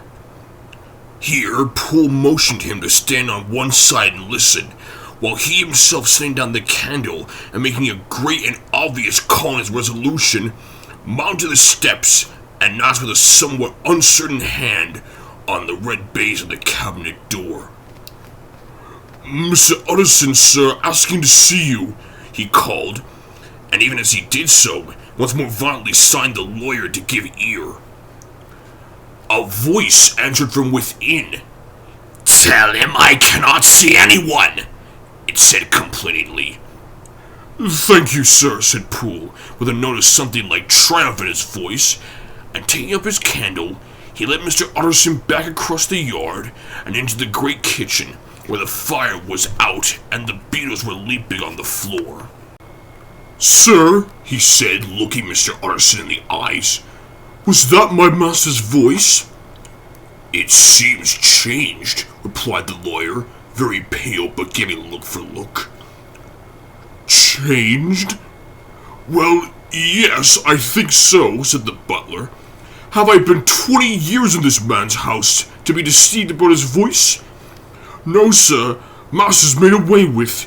He was made away with 8 days ago when we heard him cry out upon the name of God. And who's in there instead of him? And why it stays there?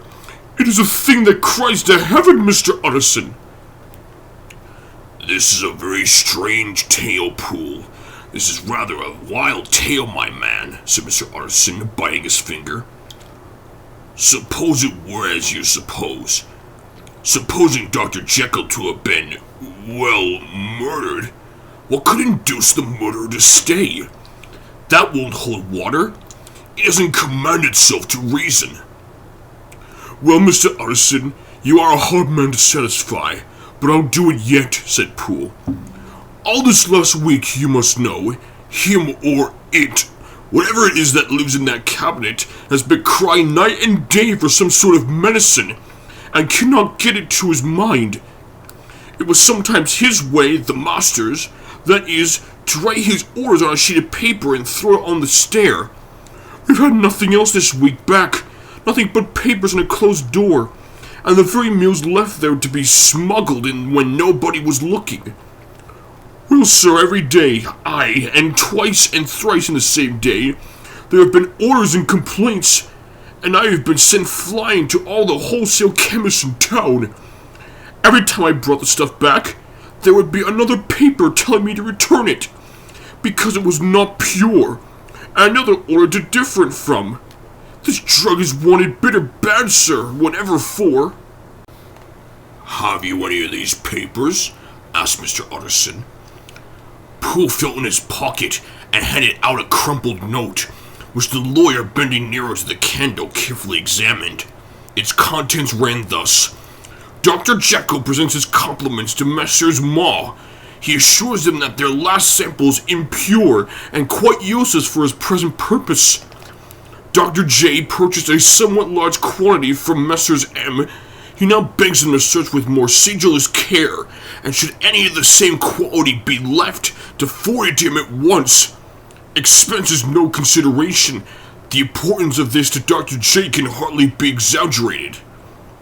So far the letter had run composedly enough, but here was a sudden splutter of the pen. The writer's emotion had broken loose. "For God's sake," he added, "find me some of the old." "This is a strange note," said Mr. Utterson, and then sharply, "How did you come to have it open?" "The man at Ma's was main angry, sir, and he threw it back to me like so much dirt," returned Poole. "This is unquestionably the doctor's hand, do you know?" resumed the lawyer. "I thought it looked like it," said the servant rather sulkily, and then with another voice, "But what matters hand of right? He said, 'I've seen him.'" "Seen him?" repeated Mr. Utterson. "Well?" "That's it," said Poole. "It was this way I came suddenly into the theater from the garden. It seems he had slipped out to look for this drug or whatever it is, for the cabinet door was open, and there he was at the far end of the room digging among the crates.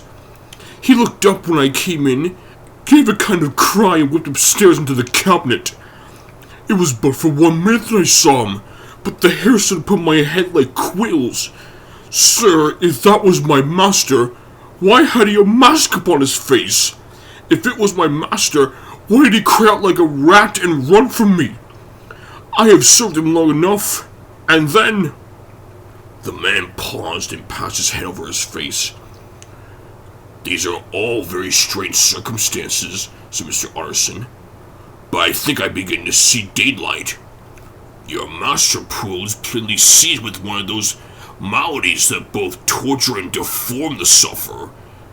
Hence, for all I know, the alteration of his voice, hence the mask and the avoidance of his friends, hence his eagerness to find this drug, by means of which the poor soul retains some hope of ultimate recovery. God grant that he be not deceived. There is my explanation. It is sad enough, Poole, and appalling to consider, but it is plain and natural, hangs well together, and delivers us from all exorbitant alarms. Sir, said the butler, turning to a sort of mottled pallor, the thing was not my master, and there's the truth. My master... Here he looked round him and began to whisper, is a tall, fine build of a man, and this was more of a dwarf. Utterson attempted to protest. Oh, sir, cried Poole, do you think I do not know my master after 20 years? Do you think I do not know where his head comes to in the cabinet door, where I saw him every morning of my life? No, sir, the thing in the mask was never Dr. Jekyll. God knows what it was, but it was never Dr. Jekyll, and it is the belief of my heart that there was murder done. Poole, replied the lawyer, if you say that, it will become my duty to make certain, much as I desire to spare your master's feelings, much as I am puzzled by this note which seems to prove him to be still alive. I shall consider it my duty to break in that door. Ah, Mr. Utterson, that's talking, cried the butler. And now comes the second question, resumed Utterson. Who is going to do it? Why, you and me, sir, was the undaunted reply. That's very well said, returned the lawyer, and whatever comes of it, I shall make it my business to see you are no loser. There is an axe in the theater, continued Poole, and you might take the kitchen poker for yourself. The lawyer took that rude but weighty instrument into his hand and balanced it. Do you know, Poole, he said, looking up, that you and I are about to place ourselves in a position of some peril? You may say so, sir, indeed, returned the butler. It is well, then, that we should be frank, said the other. We both think more than we have said. Let us make a clean breast. This masked figure that you saw, did you recognize it? Well, sir, it went so quick, and the creature was so doubled up that I could hardly swear to it, was the answer. But if you mean, was that Mr. Hyde? Why, yes, I think it was. You see, it was much of the same bigness, and it had the same quick, light way with it. And then who else could have got in by the laboratory door? You've not forgot, sir, that at the time of the murder, he had still the key with him. But that's not all. I don't know, Mr. Utterson, if you ever met this Mr. Hyde? Yes, said the lawyer. I once spoke with him. Then you must know as well as the rest of us that there was something queer about that gentleman. Something that gave a man a turn. I don't know rightly how to say it, sir, beyond this, that you felt in your marrow kind of cold and thin. I own I felt something of what you describe, said Mr. Utterson. Quite so, returned Poole. Well, then that masked thing like a monkey jumped from among the chemicals and whipped into the cabinet. It went down my spine like ice. Oh, I know it's not evidence, Mr. Utterson. I'm book-learned enough for that. But a man has his feelings, and I give you my Bible word, it was Mr. Hyde. Aye, said the lawyer. My fears incline to the same point. Evil, I fear, founded evil was sure to come of that connection. Truly I believe you. I believe poor Harry is killed, and I believe his murderer, for what purpose God alone can tell, is still lurking at his victim's room. Will let our name be vengeance? Call Bradshaw!" The footman came at the summons, very white and nervous. "Put yourself together, Bradshaw," said the lawyer. "The suspense, I know, is telling upon all of you, but it is now our intention to make an end of it. Poole here and I are going to force our way into the cabinet. If all is well, my shoulders are broad enough to bear the blame. Meanwhile, lest anything should really be amiss, or any malefactor seek to escape by the back, you and the boy must go round the corner with a pair of good sticks, and take your post in the laboratory door. We give you 10 minutes to get to your stations." As Bradshaw left, the lawyer looked at his watch. "And now, Poole, let us get to ours," he said, and taking the poker under his arm, led the way into the yard. The scud had banked over the moon, and it was now quite dark. The wind, which only broke in puffs and draughts into that deep-walled building, tossed the light of the candle to and fro about their steps, until they came into the shelter of the theater, where they sat down silently to wait. London hummed solemnly all around, but nearer at hand, the stillness was only broken by the sounds of a footfall moving to and fro along the cabinet door. "So it will walk all day, sir," whispered Poole. "I in the better part of the night. Only when a new sample comes from the chemist, there's a bit of a break. It's an ill conscience that such an enemy to rest. Sir, there's blood foully shed in every step of it. But hark again a little closer. Put your heart in your ears, Mr. Arson, and tell me, is that the doctor's foot?" The steps fell lightly and oddly with a certain swing. For all they went so slowly, it was different indeed from the heavy, creaking tread of Henry Jekyll. Utterson sighed. "Is there never anything else?" he asked. Poole nodded. "Once," he said, "once I heard it weeping." "Weeping? How that?" said the lawyer, conscious of a sudden chill of horror. "Weeping like a woman or a lost soul," said the butler. "I came away with that upon my heart that I could have wept too." But now the 10 minutes drew to an end. Poole disinterred the axe from under a sack of packing straw. The candle was set upon the nearest table to light them to the attack, and they drew nearer with bated breath to where the patient foot was still going up and down in the quiet of the night. "Jekyll!" cried Arson with a loud voice. "I demand to see you!" He paused a moment, but there came no reply. "I gave you fair warning. Our suspicions are aroused, and I must and shall see you," he resumed. "If not by fair means, then by foul. If not of your consent, then by brute force." "Utterson!" said the voice. "For God's sake, have mercy!" That's not Jekyll's voice, it's Hyde's," cried Utterson. "Down with the door, Poole." Poole swung the axe over his shoulder. The blow shook the building, and the red baize door leaped against the lock and hinges. A dismal screech as of mere animal terror ran from the cabinet. Up went the axe again, and again the panels crashed and the frame bounded. 4 times the blow fell, but the wood was tough and the fittings were of excellent workmanship.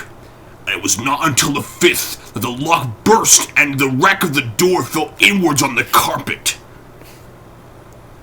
The besiegers, appalled by their own riot and the stillness that had succeeded, stood back a little and peered in. There lay the cabinet before their eyes in the quiet lamplight, a good fire glowing and chattering on the hearth, the kettle singing its thin strain, a drawer or two open, papers neatly set forth on the business table, and nearer the fire, the things laid out for tea.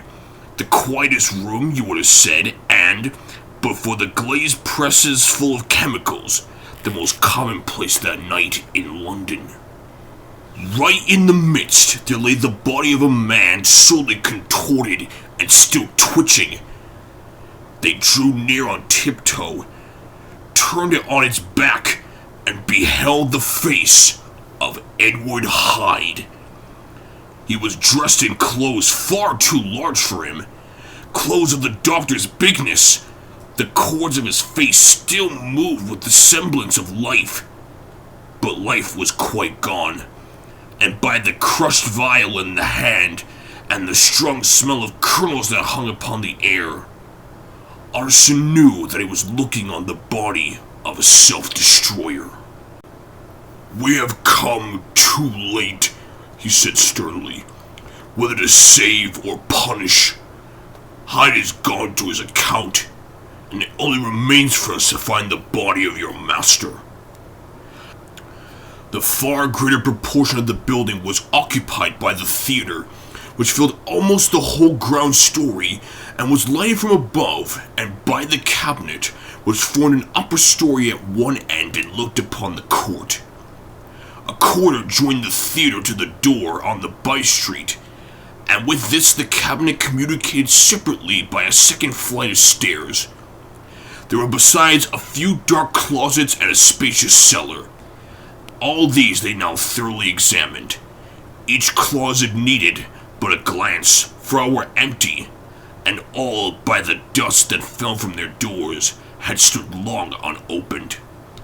The cellar, indeed, was filled with crazy lumber, mostly dating from the time of the surgeon who was Jekyll's predecessor. But even as they opened the door, they were advertised of the uselessness of further search by the fall of a perfect mat of cobweb which had for years sealed up the entrance. Nowhere was there any trace of Henry Jekyll, dead or alive. Poole stamped on the flags of the corridor. "He must be buried here," he said, hearkening to the sound. "Or he may have fled," said Utterson, and he turned to examine the door in the by-street. It was locked, and lying nearby on the flags, they found the key already stained with rust. "This does not look like use," observed the lawyer. "Use?" echoed Poole. "Do you not see, sir, it is broken, much as if a man had stamped on it." "Aye," continued Utterson, "and the fractures too are rusty." The two men looked at each other with a scare. "This is beyond me, Poole," said the lawyer. "Let us go back to the cabinet." They mounted the stair in silence, and still with an occasional awestruck glance at the dead body, proceeded more thoroughly to examine the contents of the cabinet. At one table there were traces of chemical work, various measured heaps of some white salt being laid on glass saucers, as though for an experiment in which the unhappy man had been prevented. "This is the same drug that I was always bringing him," said Poole, and even as he spoke, the kettle with a startling noise boiled over. This brought them to the fireside, where the easy-chair was drawn closely up, and the tea-thing stood ready to the sitter's elbow, the very sugar in the cup. There were several books on a shelf. One lay beside the tea-things open, and Utterson was amazed to find a copy of a pious work, for which Jekyll had several times expressed a great esteem, annotated in his own hand, with startling blasphemies. Next, in the course of their review of the chamber, the searchers came to the cheval glass, into whose depths they looked with an involuntary horror, but it was so turned as to show them nothing but the rosy glow playing on the roof, the fire sparkling in 100 repetitions along the glazed front of the presses, and their own pale and fearful countenances stooping to look in.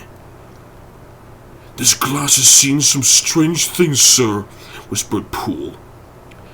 "And surely nothing stranger than itself," echoed the lawyer in the same tones. "For what did Jekyll—" He caught himself up at the word with a start, and then conquering the weakness. "What could Jekyll want with it?" he said. "You may say that," said Poole. Next, they turned to the business table. On the desk, among the neat array of papers, a large envelope was uppermost and bore in the doctor's hand the name of Mr. Utterson. The lawyer unsealed it, and several enclosures fell to the floor. The first was a will, drawn in the same eccentric terms as the one which he had returned 6 months before, to serve as a testament in case of death and as a deed of gift in case of disappearance. But in place of the name of Edward Hyde, the lawyer, with indescribable amazement, read the name of Gabriel John Utterson. He looked at Poole, and then back at the paper, and last of all the dead malefactor stretched upon the carpet. "My head goes round," he said. "He has been all these days in possession. He had no cause to like me. He must have raged to see himself displaced. And he has not destroyed this document." He cut up the next paper. It was a brief note in the doctor's hand, and dated at the top. "Oh, Poole," the lawyer cried.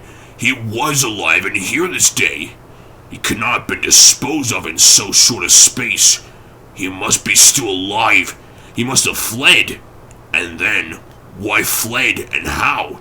And in that case, can we venture to declare this suicide? We must be careful. I foresee that we may yet involve your master in some dire catastrophe." "Why don't you read it, sir?" asked Poole. "Because I fear," replied the lawyer solemnly. "God grant I have no cause for it." And with that, he brought the paper to his eyes and read as follows. "My dear Utterson, when this shall fall into your hands, I shall have disappeared. Under what circumstances I have not the penetration to foresee, but my instinct and all the circumstances of my nameless situation tell me that the end is sure and must be early. Go then and first read the narrative which Lanyon warned me he was to place in your hands, and if you care to hear more, turn to the confession of your unworthy and unhappy friend, Henry Jekyll." "There was a third enclosure?" asked Utterson. "Here, sir," said Poole, and gave into his hands a considerable packet sealed in several places. The lawyer put it in his pocket. "I would say nothing of this paper. If your master has fled or is dead, we may at least save his credit. It is now 10. I must go home and read these documents in quiet. But I shall be back before midnight, when we shall send for the police." They went out, locking the door of the theater behind them, and Utterson, once more leaving the servants gathered about the fire in the hall, trudged back to his office to read the two narratives in which this mystery was now to be explained.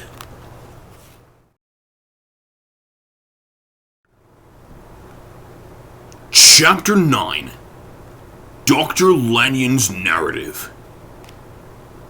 On the 9th of January, now 4 days ago, I received by the evening delivery a registered envelope, addressed in the hand of my colleague, an old-school companion, Henry Jekyll. I was a good deal surprised by this, for we were by no means in habit of correspondence. I had seen the man, dined with him indeed the night before, and I could imagine nothing in our intercourse that should justify formality of registration. The contents increased my wonder, for this is how the letter ran. 10th of December. Dear Lanyon, you are one of my oldest friends, and although we may have differed at times on scientific questions, I cannot remember, at least on my side, any break in our affection. There was never a day when, if you had said to me, "Jekyll, my life, my honor, my reason depend upon you," I would not have sacrificed my left hand to help you. Lanyon, my life, my honor, my reason are all at your mercy. If you fail me tonight, I am lost. You might suppose, after this preference, that I am going to ask you for something dishonorable to grant. Judge for yourself. I want you to postpone all other engagements for tonight, eh? Even if you were summoned to the bedside of an emperor to take your cab unless your carriage should be actually at the door, and with this letter in your hand for consolation, to drive straight to my house. Poole, my butler, has his orders. You will find him waiting your arrival with a locksmith. The door of my cabinet is then to be forced, and you are to go in alone, to open the glazed pressed letter E on the left hand, breaking the lock if it be shut, and to draw out, with all its contents as they stand, the fourth drawer from the top, or, which is the same thing, the third from the bottom. In my extreme distress of mind, I have a morbid fear of misdirecting you. But even if I am in error, you may know the right drawer by its contents, some powders, a vial, and a paper book. This drawer I beg of you to carry back with you to Cavendish Square exactly as it stands. That is the first part of the service. Now for the second. You should be back, if you set out at once on the receipt of this, long before midnight, but I will leave you that amount of margin, not only the fear of one of those obstacles that can neither be prevented nor foreseen, but because an hour when your servants are in bed is to be preferred for what will then remain to do. At midnight, then, I have to ask you to be alone in your consulting room, to admit with your own hand into the house a man who will present himself in my name, and to place in his hands the drawer that you will have brought with you from my cabinet. Then you will have played your part and earned my gratitude completely. 5 minutes afterwards, if you insist upon an explanation, you will have understood that these arrangements are of capital importance, and that by the neglect of one of them, fantastic as they must appear, you must have charged your conscience with my death or the shipwreck of my reason. Confident as I am that you will not trifle with this appeal, my heart sinks, and my hand trembles at the bare thought of such a possibility. Think of me at this hour in a strange place, laboring under a blackness of distress that no fancy can exaggerate, and yet well aware that, if you will but punctually serve me, my troubles will roll away like a story that is told. Serve me, my dear Lanyon, and save your friend, H.J. P.S. I had already sealed this up when a fresh terror struck upon my soul. It is possible that the post office may fail me, and this letter not come into your hands until tomorrow morning. In that case, dear Lanyon, do my errand when it shall be most convenient for you in the course of the day, and once more expect my messenger at midnight. It may then already be too late, and if that night passes without event, you will know that you have seen the last of Henry Jekyll. Upon reading the letter, I made sure my colleague was insane, but till that I was proved beyond the possibility of doubt. I felt bound to do as he requested.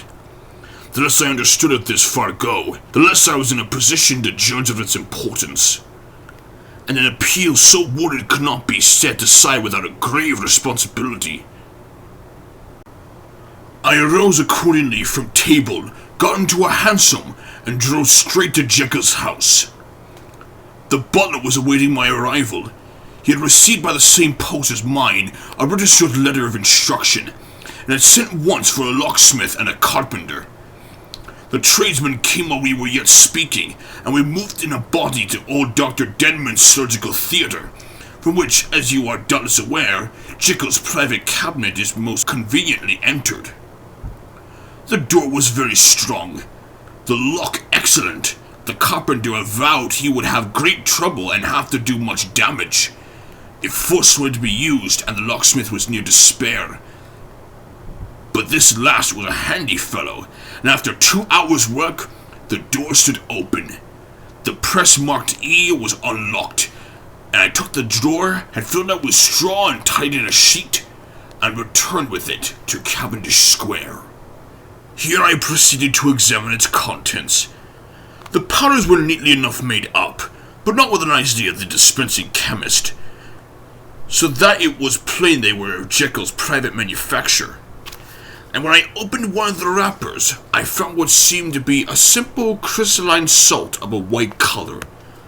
The vial to which I next turned my attention might have been about half full of a blood-red liquor, which was highly pungent to the scent of smell and seemed to me to contain phosphorus and some volatile ether. And the other ingredients I could make no guess. The book was an ordinary version book and contained little but a series of dates. These covered a period of many years, but I observed that the entries ceased nearly a year ago and quite abruptly. Here and there a brief remark was appended to a date, usually no more than a single word. Double, occurring perhaps 6 times in total of 700 entries. At once very early in the list, and followed by several marks of exclamation. Total failure! All this, though it whetted my curiosity, told me little that was definite. Here were a vial of some salt, and the record of a series of experiments that had led, like too many of Jekyll's investigations, to no end of practical usefulness. How could the presence of these articles in my house affect neither the honor, the sanity, or the life of my flighty colleague? If his messenger could go to one place, why could he not go to another? And even granting some impediment, why was this gentleman to be received by me in secret? The more I reflected, the more convinced I grew that I was dealing with a case of cerebral disease, and though I dismissed my servants to bed, I loaded an old revolver that I might be found in some posture of self-defense. 12 o'clock had scarcely run out over London, ere the knocker sounded very gently on the door. I went myself at the summons, and found a small man crouching against the pillars of the portico. "Are you come from Dr. Jekyll?" I asked. He told me yes, by a constrained gesture, and when I had bidden him enter, he did not obey me without a searching backward glance into the darkness of the square. There was a policeman not far off, advancing with his bull's eyes open, and at the sight, I thought my visitor started and made greater haste. These particulars struck me, I confess, disagreeably, and as I followed him into the bright light of the consulting room, I kept my hand ready upon my weapon. Here at last I had a chance of clearly seeing him. I had never set eyes on him before, so much was certain. He was small, as I have said. I was struck besides with the shocking expression of his face, with his remarkable combination of great muscular activity and great apparent debility of constitution, and, last but not least, with the odd subjective disturbance caused by his neighborhood. This bore some resemblance to incipient rigor, and was accompanied by the marked singing of the pulse. At the time I set it down to some idiosyncratic personal distaste, and merely wondered at the acuteness of the symptoms, but I have since had reason to believe the cause to lie much deeper than the nature of man, that turn on some nobler hinge than the principle of hatred.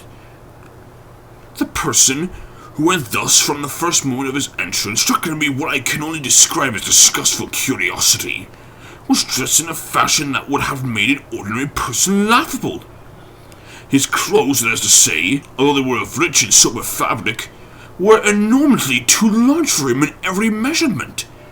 The trousers hanging on his legs had rolled up to keep them from the ground, the waist of the coat besides his haunches, and the collar sprouting wide upon his shoulders. Strange to relate, this ludicrous accoutrement was far from moving me to laughter, rather as there was something abnormal and misbegotten in the very sense of the creature that now faced me, something seizing, surprising, and revolting. The fresh disparity seemed to fit in with and to reinforce it, so that many interests in the man's nature and character, there was added a curiosity as to his origin, his life, his fortune, and status in the world. These observations, though they have taken so great a space to be set down in, were yet the work of a few seconds. My visitor was indeed on fire with somber excitement. "Have you got it?" he cried. "Have you got it?" And so lively was the impatience that he even laid his hand upon my arm and sought to shake me. I put him back conscious of his touch and a sudden icy pang along my blood. "Come, sir," said I, "you forget that I have not yet the pleasure of your acquaintance. Be seated, if you please." And I showed him an example and sat down myself in my customary seat, and with as fair an imitation of my ordinary manner to be patient, as the lateness of the hour, the nature of my preoccupations, and the horror I had of my visitor would suffer me to muster. "I beg your pardon, Dr. Lanyon," he replied civilly enough. "What you say is very well founded, and my impatience has shown its heels to my politeness.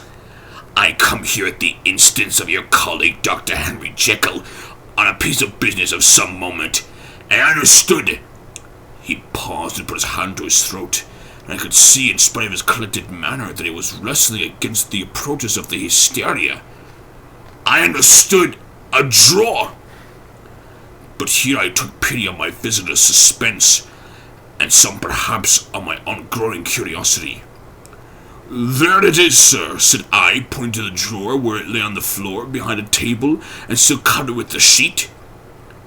He sprang to it and then paused and laid his hands upon his heart. I could hear his teeth grate with a convulsive action of his jaws, and his face so ghastly to see I grew alarmed both of his life and reason. "Compose yourself," said I. He turned a dreadful smile to me, and as if with the decision of despair, plucked away the sheet. At sight of the contents, he uttered one loud sob of such immense relief that I sat petrified. At the next moment, in a voice that was already fairly well under control, "Have you a graduated glass?" he asked. I rose from my place with something of an effort and gave him what he asked. He thanked me with a smiling nod, measured out a few minims of the red tincture and added one of the powders. The mixture, which was at first of a reddish hue, began, in proportion as the crystals melted, to brighten in color, to effervesce audibly, and to throw off small fumes of vapor. Suddenly, at the same moment, the ebullition ceased, and the compound changed to a dark purple, which faded again, more slowly, to a watery green. My visitor, who had watched these metamorphoses with a keen eye, smiled, set down the glass upon the table, and then turned to look upon me with an air of scrutiny. "And now," said he, "to settle what remains, will you be wise? Will you be guided? Will you suffer me to take this glass in my hand and go forth from your house without further parley? Or is the greed of curiosity too much command of you? Think before you answer, for it shall be done as you decide. As you decide, you shall be left as you were before, and neither richer nor wiser, unless the sense of service rendered to a man in moral distress may be counted as a kind of riches of the soul. Or, if you shall prefer to choose, a new province of knowledge, and new avenues to fame and power shall be laid open to you, here in this room upon an instant, and your sight shall be blasted by a protege to stagger the unbelief of Satan." "Sir," said I, affecting a coolness that I was far from truly possessing, "you speak enigmas, and you would perhaps not wonder that I hear you with no very strong impression of belief. But I have gone too far in the way of inexplicable services to pause before I see the end." "It is well," replied my visitor. "Lanyon, you remember your vows. What follows is under the seal of our profession. And now, you who have so long been bound to the most narrow and material views, you who have denied the virtue of transcendental medicine, you who have derided your superiors, behold!" He put the glass to his lips and drank at one gulp. A cry followed. He reeled, staggered, clutched at the table and held on, staring with injected eyes, gasping with open mouth. As I looked, there came, I thought, a change. He seemed to swell. His face became suddenly black, and the features seemed to melt and alter. And the next moment I had sprung to my feet and leaped back against the wall, my arms raised to shield me from that protege, my mind submerged in terror. "Oh God!" I screamed, and "Oh God!" again and again. For there before my eyes, pale and shaken, and half fainting, and groping before him with his hands, like a man restored from death, there stood Henry Jekyll. What he told me in the next hour I cannot bring my mind to set on paper. I saw what I saw, I heard what I heard, and my soul sickened at it. And yet now, when that sight has faded from my eyes, I ask myself if I believe it, and I cannot answer. My life is shaken to its roots. Sleep has left me. The deadliest terror sits by me at all hours of the day and night. And I feel that my days are numbered, and that I must die. And yet I shall die incredulous. As for the normal turpitude that man unveiled to me, even with tears of penitence, I cannot, even in memory, dwell on it without a start of horror.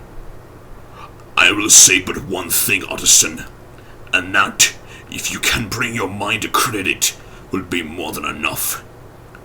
The creature who crept into my house that night was, on Jekyll's own confession, known by the name of Hyde, and hunted for in every corner of the land as the murderer of Carew. Hasty Lanyon.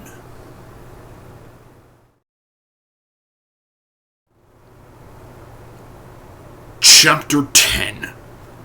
Henry Jekyll's full statement of the case.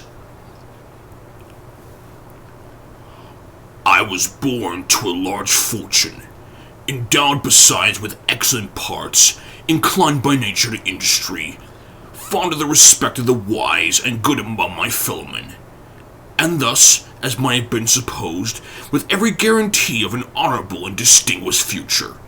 And indeed, the worst of my faults was a certain impatient gaiety of disposition, such as has made the happiness of many, but such as I found it hard to reconcile with my imperious desire to carry my head high, and wear a more than commonly grave countenance before the public.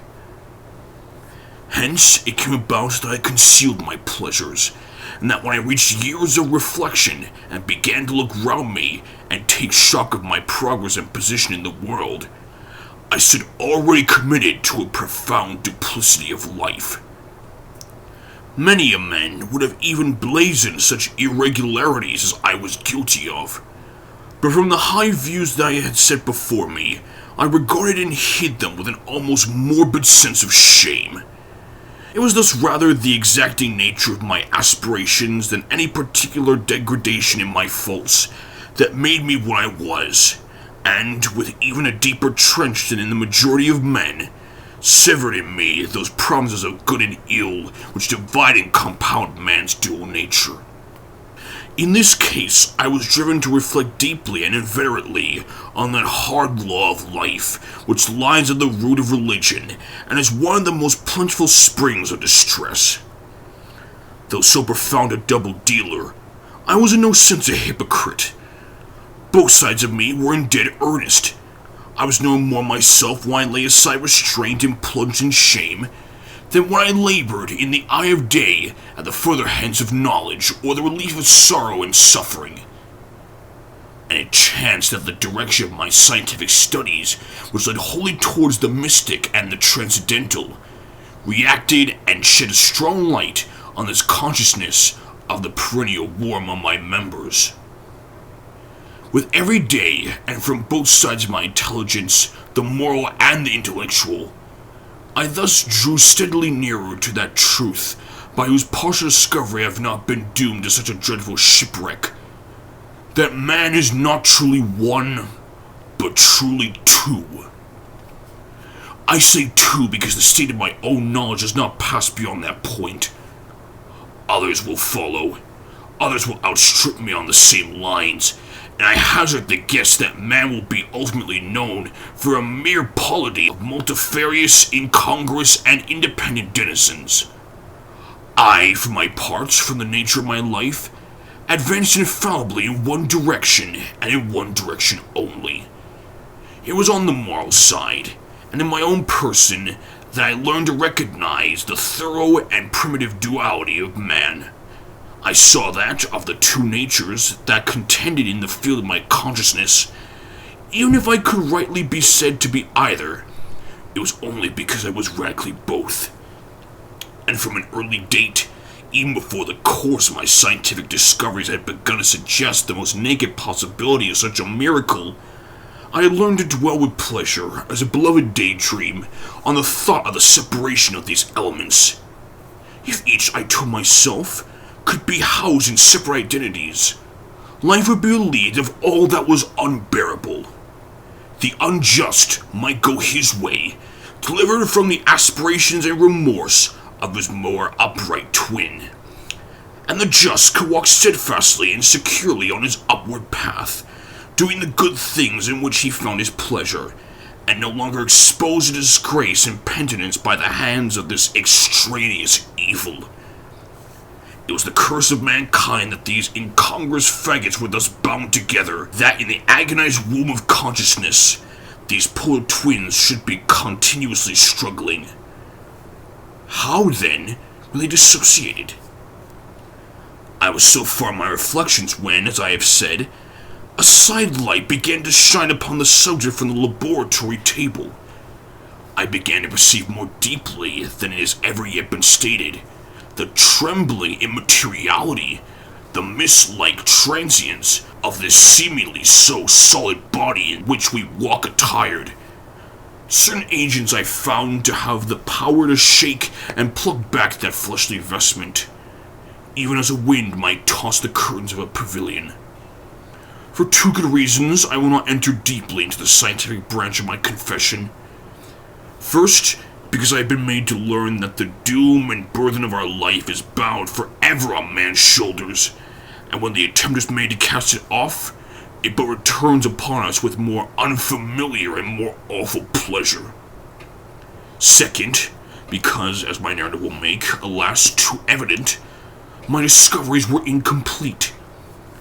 Enough, then, that I have not only recognized my natural body from the mere aura and effulgence of certain of the powers that made up my spirit, but managed to compound a drug by which these powers should be dethroned from their supremacy, and a second form and countenance substituted, none the less natural to me because they were the expression and bore the stamp of lower elements in my soul. I hesitated long before I put this theory to the test of practice.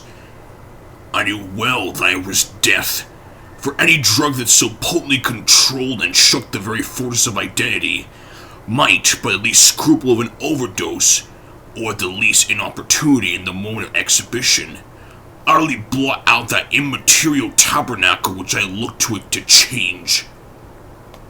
But the temptation of a discovery so singular and profound and thus overcame the suggestions of alarm. I long since prepared my tincture. I purchased at once from a firm of wholesale chemists a large quantity of a particular salt which I knew from my experiments to be the last ingredient required. And late one accursed night, I compounded the elements, watched them boil and smoke together in the glass. When the ebullition had subsided, with a strong glow of courage, drank off the potion. The most racking pangs succeeded, a grinding in the bones, deadly nausea, and a horror of the spirit that cannot be exceeded at the hour of birth or death. Then these agonies began swiftly to subside, and I came to myself as if out of a great sickness. There was something strange in my sensations, something indescribably new, and from its novelty, incredibly sweet. I felt younger, lighter, happier in body, within I was conscious of a heady recklessness. a current of disordered sensual images running like the mill race in my fancy, a solution of the bonds of obligation, an unknown but not innocent freedom of the soul. I knew myself, at the first breath of this new life, to be more wicked, tenfold more wicked, soul a slave to my original evil, and the thought in that moment braced and delighted me like wine. I stretched out my hands, exulting in the freshness of these sensations, and in the act I was suddenly aware that I had lost in stature. There was no mirror at that date in my room that which stands beside me as I write, was brought there later on and for the very purpose of these transformations. That night, however, was far gone into the morning. The morning, black as it was nearly ripe for the conception of the day. The inmates of my house were locked in the most rigorous hours of slumber, and I determined, flushed as I was with hope and triumph, to venture in my new shape as far as to my bedroom. I crossed the yard, wherein the constellations looked down upon me. I could have thought, with wonder, the first creature of that sort that their unsleeping vigilance had yet disclosed them. I stole through the corridors, a stranger in my own house, and coming to my room, I saw for the first time the appearance of Edward Hyde.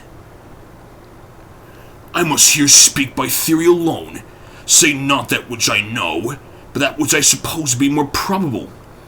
The evil side of my nature, to which I had now transferred the stamping efficacy, was less robust and less developed than the good which I had just deposed. Again, the course of my life, which had been, after all, 9/10 a life of effort, virtue, and control, it had been much less exercised and much less exhausted. And hence, I think, it came about that Edward Hyde was so much smaller, slighter, and younger than Henry Jekyll. Even as a good shone upon the countenance of the one, evil was written broadly and plainly on the face of the other. Evil, besides, which I must still believe to be the lethal side of man, had left on that body an imprint of deformity and decay. And yet when I looked upon that ugly idol in the glass, I was conscious of no repugnance, rather of a leap of welcome. This too was myself. It seemed natural and human. In my eyes it bore a livelier image of the spirit. It seemed more express and single than the imperfect and divided countenance I'd hitherto accustomed to call mine. And so far I was doubtless right. I have observed that when I wore the semblance of Edward Hyde, none could come near to me at first without a visible misgiving of the flesh. This, as I take it, was because all human beings, as we meet them, are commingled out of good and evil, and Edward Hyde alone in the ranks of mankind was pure evil. I lingered but a moment at the mirror. The second and conclusive experiment had yet to be attempted. It yet remained to be seen if I had lost my identity beyond redemption, and must flee before daylight from a house that was no longer mine, and hurrying back to my cabinet, I once more prepared and drank the cup, once more suffered the pangs of delusion, and came to myself once more with the character, the stature, and the face of Henry Jekyll. That night, I had come to fatal crossroads. Had I approached my discovery in a more noble spirit?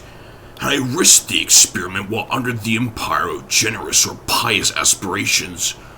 All must have been otherwise, and from these agonies of death and birth, I had come forth an angel instead of a fiend.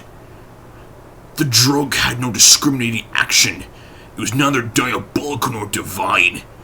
It but shook the doors of the prison house of my disposition, and like the cactus of Philippi that would stood within ran forth. At that time, my virtue slumbered.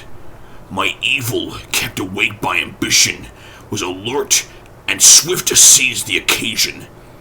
And the thing that was projected was Edward Hyde.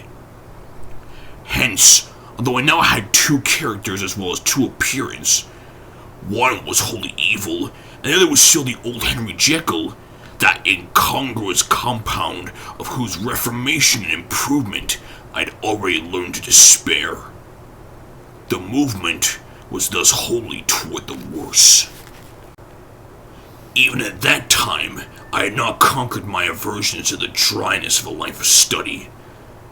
I would still be merrily disposed at times, and as my pleasures were, to say the least, undignified, and I was not only well known and highly considered, but growing towards the elderly man, this incoherency of my life was daily growing more unwelcome. It was on this side that my new power tempted me until I fell in slavery. I had but to drink the cup, to doff at once the body of the noted professor, and to assume, like a thick cloak, that of Edward Hyde. I smiled at the notion. It seemed to me at the time to be humorous, and I made my preparations with the most studious care. I took and furnished that house in Soho, to which Hyde was tracked by the police, and engaged as a housekeeper, a creature whom I knew well to be silent and unscrupulous. On the other side, I announced to my servants that Mr. Hyde, whom I described, was to have full liberty and power about my house in the square, and to parry mishaps, I even called and made myself a familiar subject in my second character. I next drew up that will to which you so much objected, so that if anything befell me in the person of Dr. Jekyll, I could enter on that of Edward Hyde without pecuniary loss. And thus fortified, as I supposed, on every side, I began to profit by the strange immunities of my position.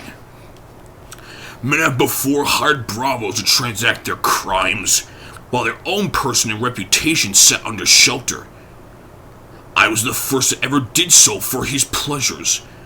I was the first that could plod in the public eye with a load of genial respectability, and in a moment, like a schoolboy, strip off these lendings and spring headlong into a sea of liberty. But for me, in my impenetrable mantle, the safety was complete. Think of it, I did not even exist. Let me but escape into my laboratory door, give me but a second or two to mix and swallow the draught that I had always standing ready. And whenever he had done, Edward Hyde would pass away like the strain of breath upon a mirror, and there in his stead, quietly at home, trimming up the midnight lamp in his study, a man who could afford to laugh at suspicion would be Henry Jekyll. The pleasures which I made haste to seek in my disguise were, as I have said, undignified. I would scarce use a harder term, but in the hands of Edward Hyde, they soon began to turn toward the monstrous.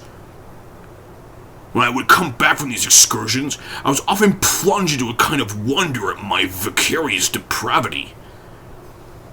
This familiar that I called out of my own soul and set forth alone to do his good pleasure was a being inherently malign and villainous. His every act and thought centered on self, drinking pleasure with bestial avidity from any degree of torture to another, relentless like a man of stone. Henry Jekyll stood at times aghast before the acts of Edward Hyde. The situation was apart from ordinary laws and insidiously relaxed the grasp of conscience. It was Hyde, after all, and Hyde alone that was guilty. Jekyll was no worse. He would get into his good qualities seemingly unimpaired. He would even make haste, where it was possible, to undo the evil done by Hyde, and thus his conscience slumbered. Into the details of the infamy at which I thus connived, for even now I can scarce grant that I committed it, I have no design of entering. I mean but to point out the warnings and the successive steps with which my chastisement approached. I met with one accident, which, as it brought on no consequence, I shall no more than mention. An act of cruelty to a child aroused against me the anger of a passerby, whom I recognized the other day in the person of your kinsman. The doctor and the child's family joined him. There were moments when I feared for my life, and at last, In order to pacify their too just resentment, Edward Hyde had to bring them to the door and pay them in a check drawn in the name of Henry Jekyll. But this danger was easily eliminated from the future by opening an account at another bank in the name of Edward Hyde himself, and when, by shoving my own hand backward, I had supplied my double with a signature, I thought I sat beyond the reach of fate. Some 2 months before the murder of Sir Danvers, I had been out for one of my adventures, had returned at a late hour, and woke the next day in bed with somewhat odd sensations. It was in vain I looked about me. In vain I saw the decent furniture and tall proportions of my room in the square. In vain did I recognize the pattern of the bed curtains and the design of the mahogany frame. Something still kept insisting that I was not where I was, that I had not wakened where I seemed to be, but in the little room in Soho where I was accustomed to sleep in the body of Edward Hyde. I smiled to myself, and in my psychological way, began lazily to inquire into the elements of this illusion, occasionally, even as I did so, dropping back into a comfortable morning doze. I was still so engaged when, in one of my more wakeful moments, my eyes fell upon my hand. Now the hand of Henry Jekyll, as you have often remarked, was professional in shape and size. It was large, firm, white, and comely. But the hand which I now saw clearly enough in the yellow light of a mid-London morning, lying half shut on the bedclothes, was lean, corded, knuckly, of a dusky pallor, and thickly shaded with a swart growth of hair. It was the hand of Edward Hyde. I must have stared upon it for near half a minute, sunk as I was in the mere stupidity of wonder, before terror woke up in my breast as sudden and startling as the crash of cymbals, and bounding from my bed, I rushed to the mirror. At the sight that met my eyes, my blood was changed into something exquisitely thin and icy. Yes, I had gone to bed Henry Jekyll. I had awakened Edward Hyde. How was this to be explained? I asked myself, and then with another bout of terror, how was it to be remedied? It was well on in the morning, the servants were up, all my drugs were in the cabinet, a long journey down 2 pairs of stairs through the back passage across the open court and through the anatomical theater, from where I was standing horror-struck. It might indeed be possible to cover my face, but of what use was that? Why, I was unable to conceal the alteration in my stature. And then with an overpowering sweetness of relief, it came back upon my mind that the servants were already used to the coming and going of my second self. I had soon dressed, as well as I was able, in clothes my own size, had soon passed through the house, where Bradshaw stared and drew back at seeing Mr. Hyde at such an hour, and in such a strange array. In 10 minutes later, Dr. Jekyll had returned to his own shape, and was sitting down with a darkened brow to make a feint of breakfasting. Small indeed was my appetite. This inexplicable incident, this reversal of my previous experience, seemed, like the Babylonian finger on the wall, to be spilling out the letters of my judgment, and I began to reflect more seriously than ever before on the issues and possibilities of my double existence. That part of me which I had the power of projecting had lately been much exercised and nourished. It had seemed to me of late as though the body of Edward Hyde had grown in stature, as though, when I wore that form, I were conscious of a more generous tide of blood, and I began to spy a danger that, if this were much prolonged, the balance of my nature might be permanently overthrown, the power of voluntary change be forfeited, and the character of Edward Hyde become irrevocably mine. The power of the drug had not been always equally displayed. Once, very early in my career, it had totally failed me. Since then I have been obliged on more than one occasion to double, and once with infinite risk of death, to treble the amount, and these rare uncertainties had cast hitherto the sole shadow of my contentment. Now, however, and in the light of that morning's accident, I was led to remark that whereas, in the beginning, the difficulty had been to throw off the body of Jekyll, it had of late gradually, but decidedly transferred itself to the other side.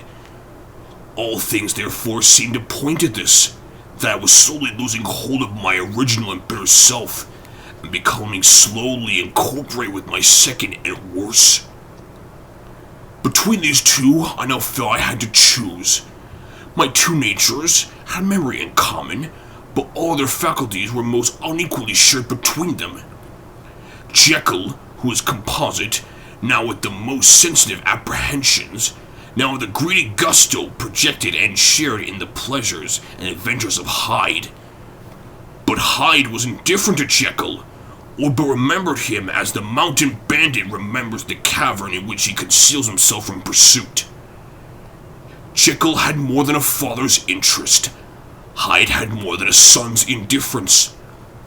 To cast in my lot with Jekyll was to die to those appetites which I had long secretly indulged and had of late begun to pamper.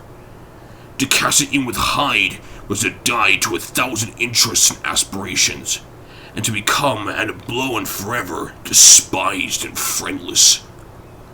The bargain might appear unequal, but there was still another consideration in the scales, for while Jekyll would suffer smartly in the fires of abstinence, Hyde would be not even conscious of all that he had lost. Strange as my circumstances were, the terms of this debate are as old and commonplace as man. Must the same inducements and alarms cast the die for any tempted and trembling sinner? And it fell out with me, as it falls with so vast a majority of my fellows, that I chose the better part, and was found wanting in my strength to keep to it. Yes, I preferred the elderly and discontented doctor, surrounded by friends and cherishing honest hopes, and bade a resolute farewell to the liberty, the comparative youth, the light step, leaping impulses, and secret pleasures that I had enjoyed in the disguise of Hyde. I made this choice perhaps with some unconscious reservation, for I neither gave up the house in Soho, nor destroyed the clothes of Edward Hyde, which still lay ready in my cabinet. For 2 months, however, I was true to my determination. For 2 months, I led a life of such severity as I had never before attained to, and enjoyed the compensations of an approving conscience. But time began at last to obliterate the freshness of my alarm. The praises of conscience began to grow into a thing of course.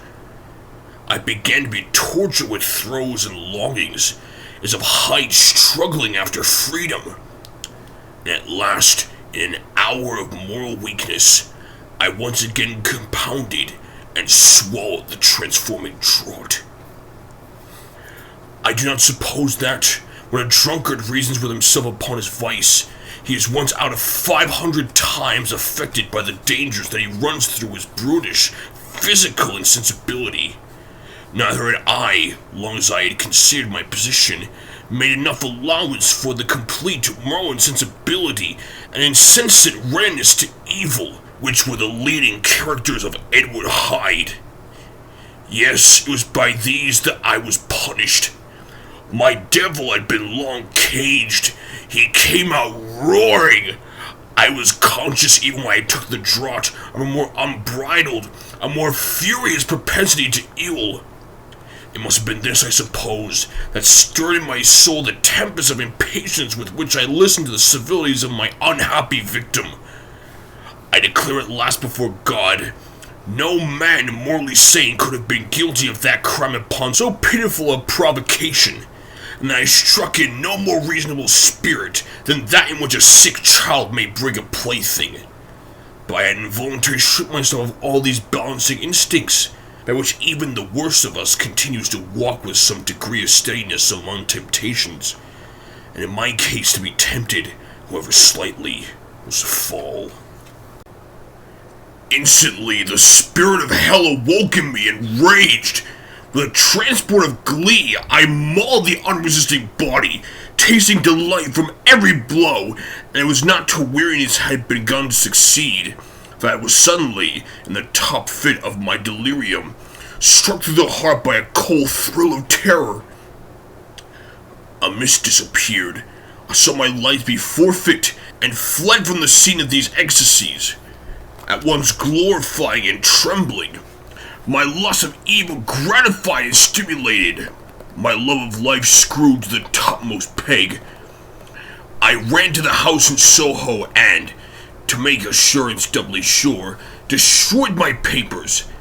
Thence I set out for the lamplit streets in the same divided ecstasy of mind, gloating on my crime, lightheadedly devising others in the future, and yet still hastening and still hearkening in my wake for the steps of the avenger.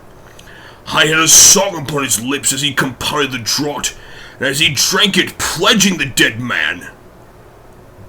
The pangs of transformation had not done tearing him, before Henry Jekyll, with streaming tears of gratitude and remorse, had fallen upon his knees and lifted his clasped hands to God. The veil of self-indulgence was rent from head to foot. I saw my life as a whole.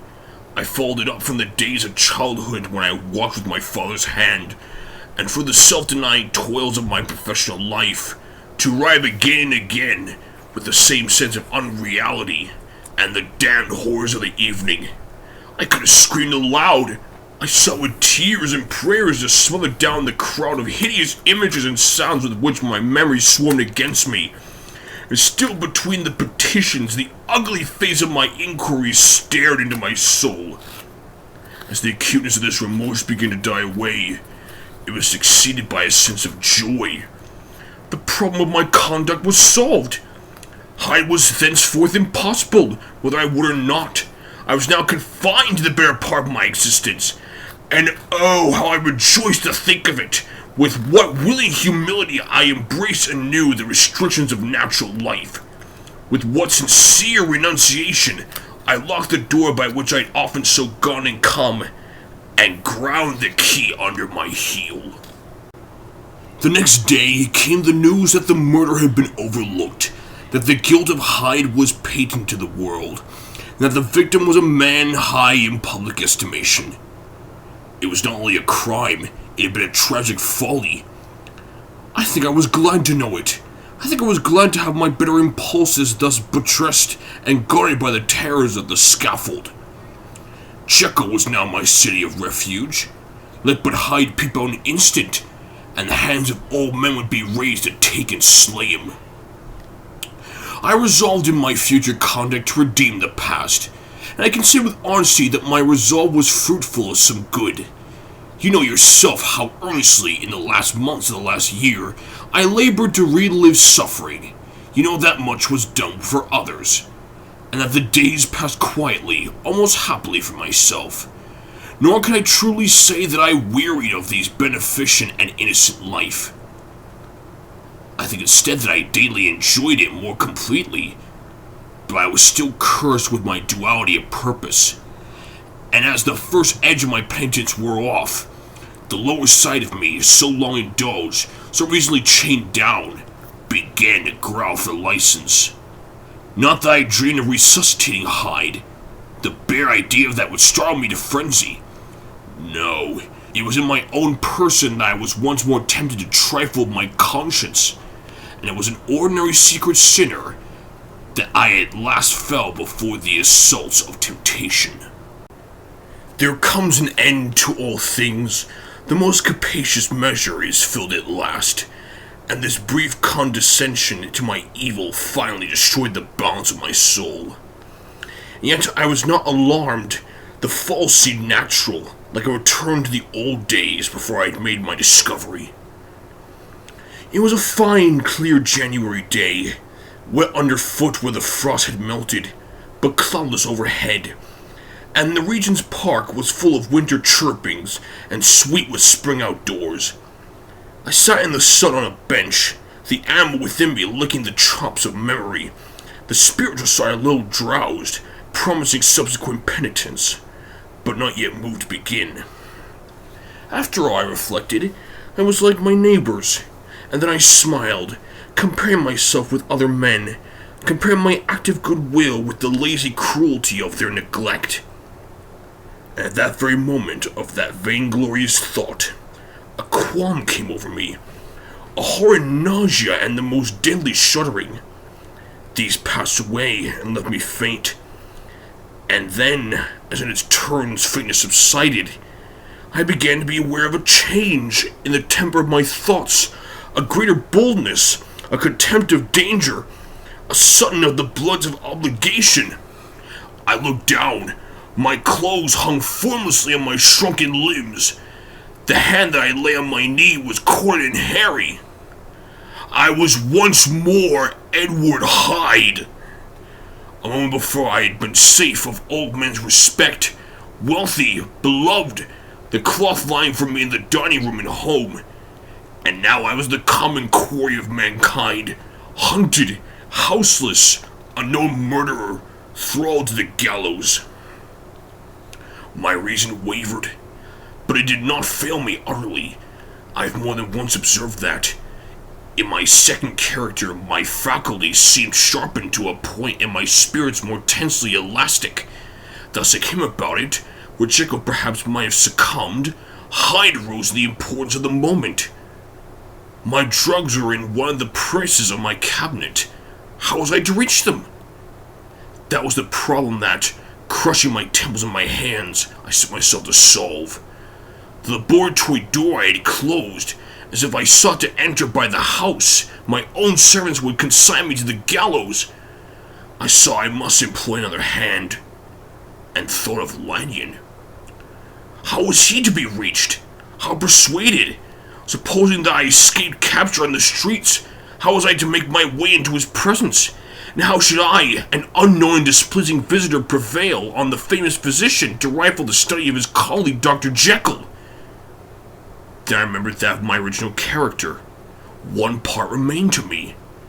I could write my own hand. And once I had conceived that kindling spark, the way that I must follow became light up from end to end. Thereupon I arranged my clothes as best I could, and summoning a passing hansom, drove to a hotel in Portland Street, the name of which I chanced to remember. At my appearance, which was indeed comical enough, however, tragic of fate his garments covered, the driver could not conceal his mirth. I gnashed my teeth upon him with a gust of devilish fury, and the smile withered from his face. Happily for him, yet more happily for myself, for another instant, I had certainly dragged him from his berth. At the inn, as I entered, I looked about me with so black a countenance as I made the attendants tremble. Not a look did they exchange in my presence, but obsequiously took my orders, led me to a private room, and brought me wherewithal to write. Hyde in the danger of his life was a creature new to me, shaken with inordinate anger, strung to the pitch of murder, lusting to inflict pain. Yet the creature was astute, mastered his fury with a great effort of the will, composed his two important letters, one to Lanyon and one to Poole, that he might receive actual evidence of their being posted, set them out with directions that they should be registered. Thenceforward, he sat all day over the fire in the private room, gnawing his nails. There he dined, sitting alone with his fears, the waiter visibly quailing before his eye, and thence, when the night was fully come, he set forth in the corner of a closed cab, and was driven to and fro about the streets of the city. He, I cannot say I, that child of hell had nothing human, nothing lived in him but fear and hatred. And when at last, thinking the driver had begun to grow suspicious, he discharged the cab and ventured on foot, attired in his misfitting clothes, an object marked out for observation, into the midst of the nocturnal passengers.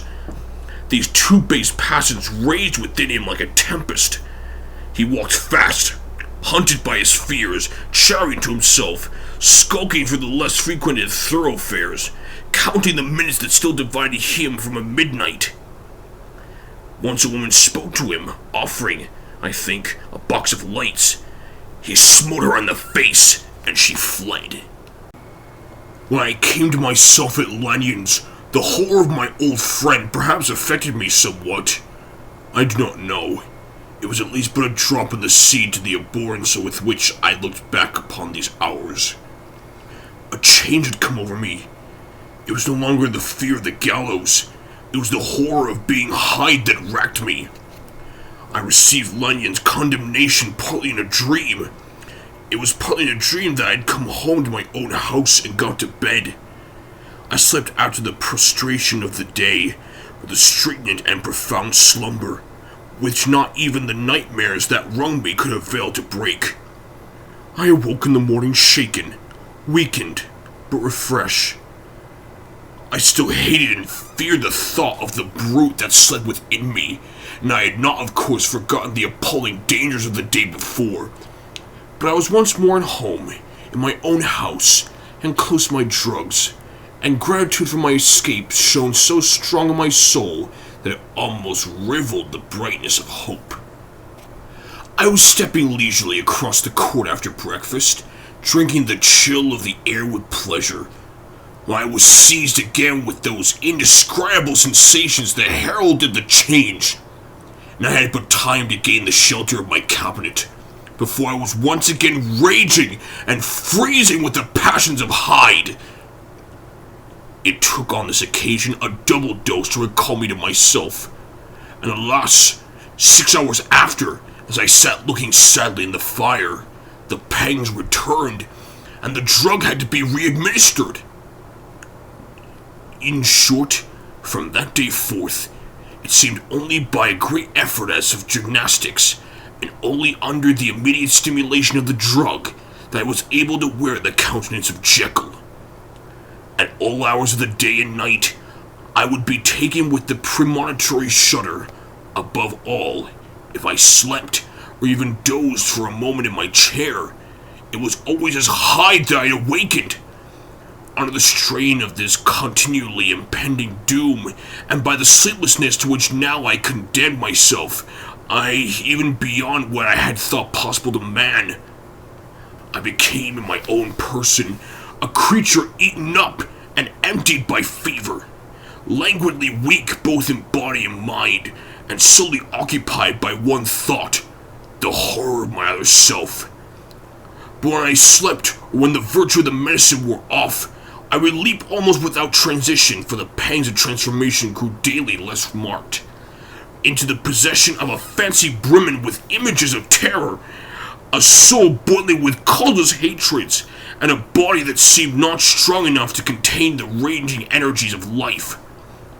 The powers of Hyde seemed to have grown with the sickliness of Jekyll, and certainly the hate that now divided them was equal on each side.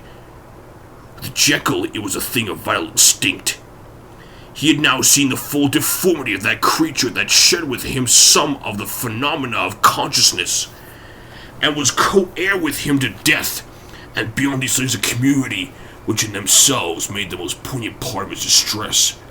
He thought of Hyde, for all his energy of life, as of something not only hellish, but inorganic. This was the shocking thing, that the slime of the pit seemed to utter cries and voices, that the amorphous dust gesticulated and sinned, that what was dead and had no shape should usurp the offices of life, and this again, that insurgent horror was knit to him closer than a wife, closer than an eye lay caged in his flesh, where he heard it mutter and felt it struggle to be born, and every hour of weakness and the confidence of slumber prevailed against him and deposed him out of life. The hatred of Hyde for Jekyll was of a different order. His terror of the gallows drove him continually to commit temporary suicide and return to his subordinate station of a part instead of a person. But he loathed the necessity, he loathed the despondency into which Jekyll was now fallen, and he resented the dislike with which he was himself regarded. Hence the ape-like tricks that he would play me, scrawling in my own hand blasphemies on the pages of my books, burning the letters and destroying the portrait of my father. And indeed, had it not been for his fear of death, he would long ago have ruined himself in order to involve me in the ruin. But his love for life was wonderful. I go further. I, who sicken and freeze at the mere thought of him, when I recall the abjection and passion of this attachment, and when I know he fears my power to cut him off by suicide, I feel it in my heart to pity him. It is useless, and the time awfully fails me to prolong this description. No one has ever suffered such torments, let that suffice. And yet even to these habit brought, no, not alleviation, but a certain callousness of soul, a certain acquiescence of despair, and my punishment might have gone on for years. But for the last calamity which has now fallen, and which has finally served me from my own face and nature, my provision of the salt, which had never been renewed since the day of the first experiment, began to run low. I sent out for a fresh supply and mixed the draught. The ebullition followed, and the first change of color. Not the second. I drank it, and it was without efficiency. You will learn from Poole how I have had London ransacked. It was in vain, and I am now persuaded that my first supply was impure, and it was that unknown impurity which lent efficiency to the draught. About a week has passed, and I am now finishing the statement under the last influence of the last of the old powders. This, then, is the last time, short of a miracle, that Henry Jekyll can think his own thoughts or see his own face, now how sadly altered in the glass. Nor must I delay too long to bring my writing to an end, for if my narrative has hitherto escaped destruction, it has been by a combination of great prudence and great good luck. Should the throes of change take me in the act of writing it, Hyde will tear it in pieces. But as some time shall have elapsed after I have laid it by, his wonderful selfishness and circumscription to the moment will probably save it once again from the action of his ape-like spite. And indeed the doom that is closing on us both has already changed and crushed him.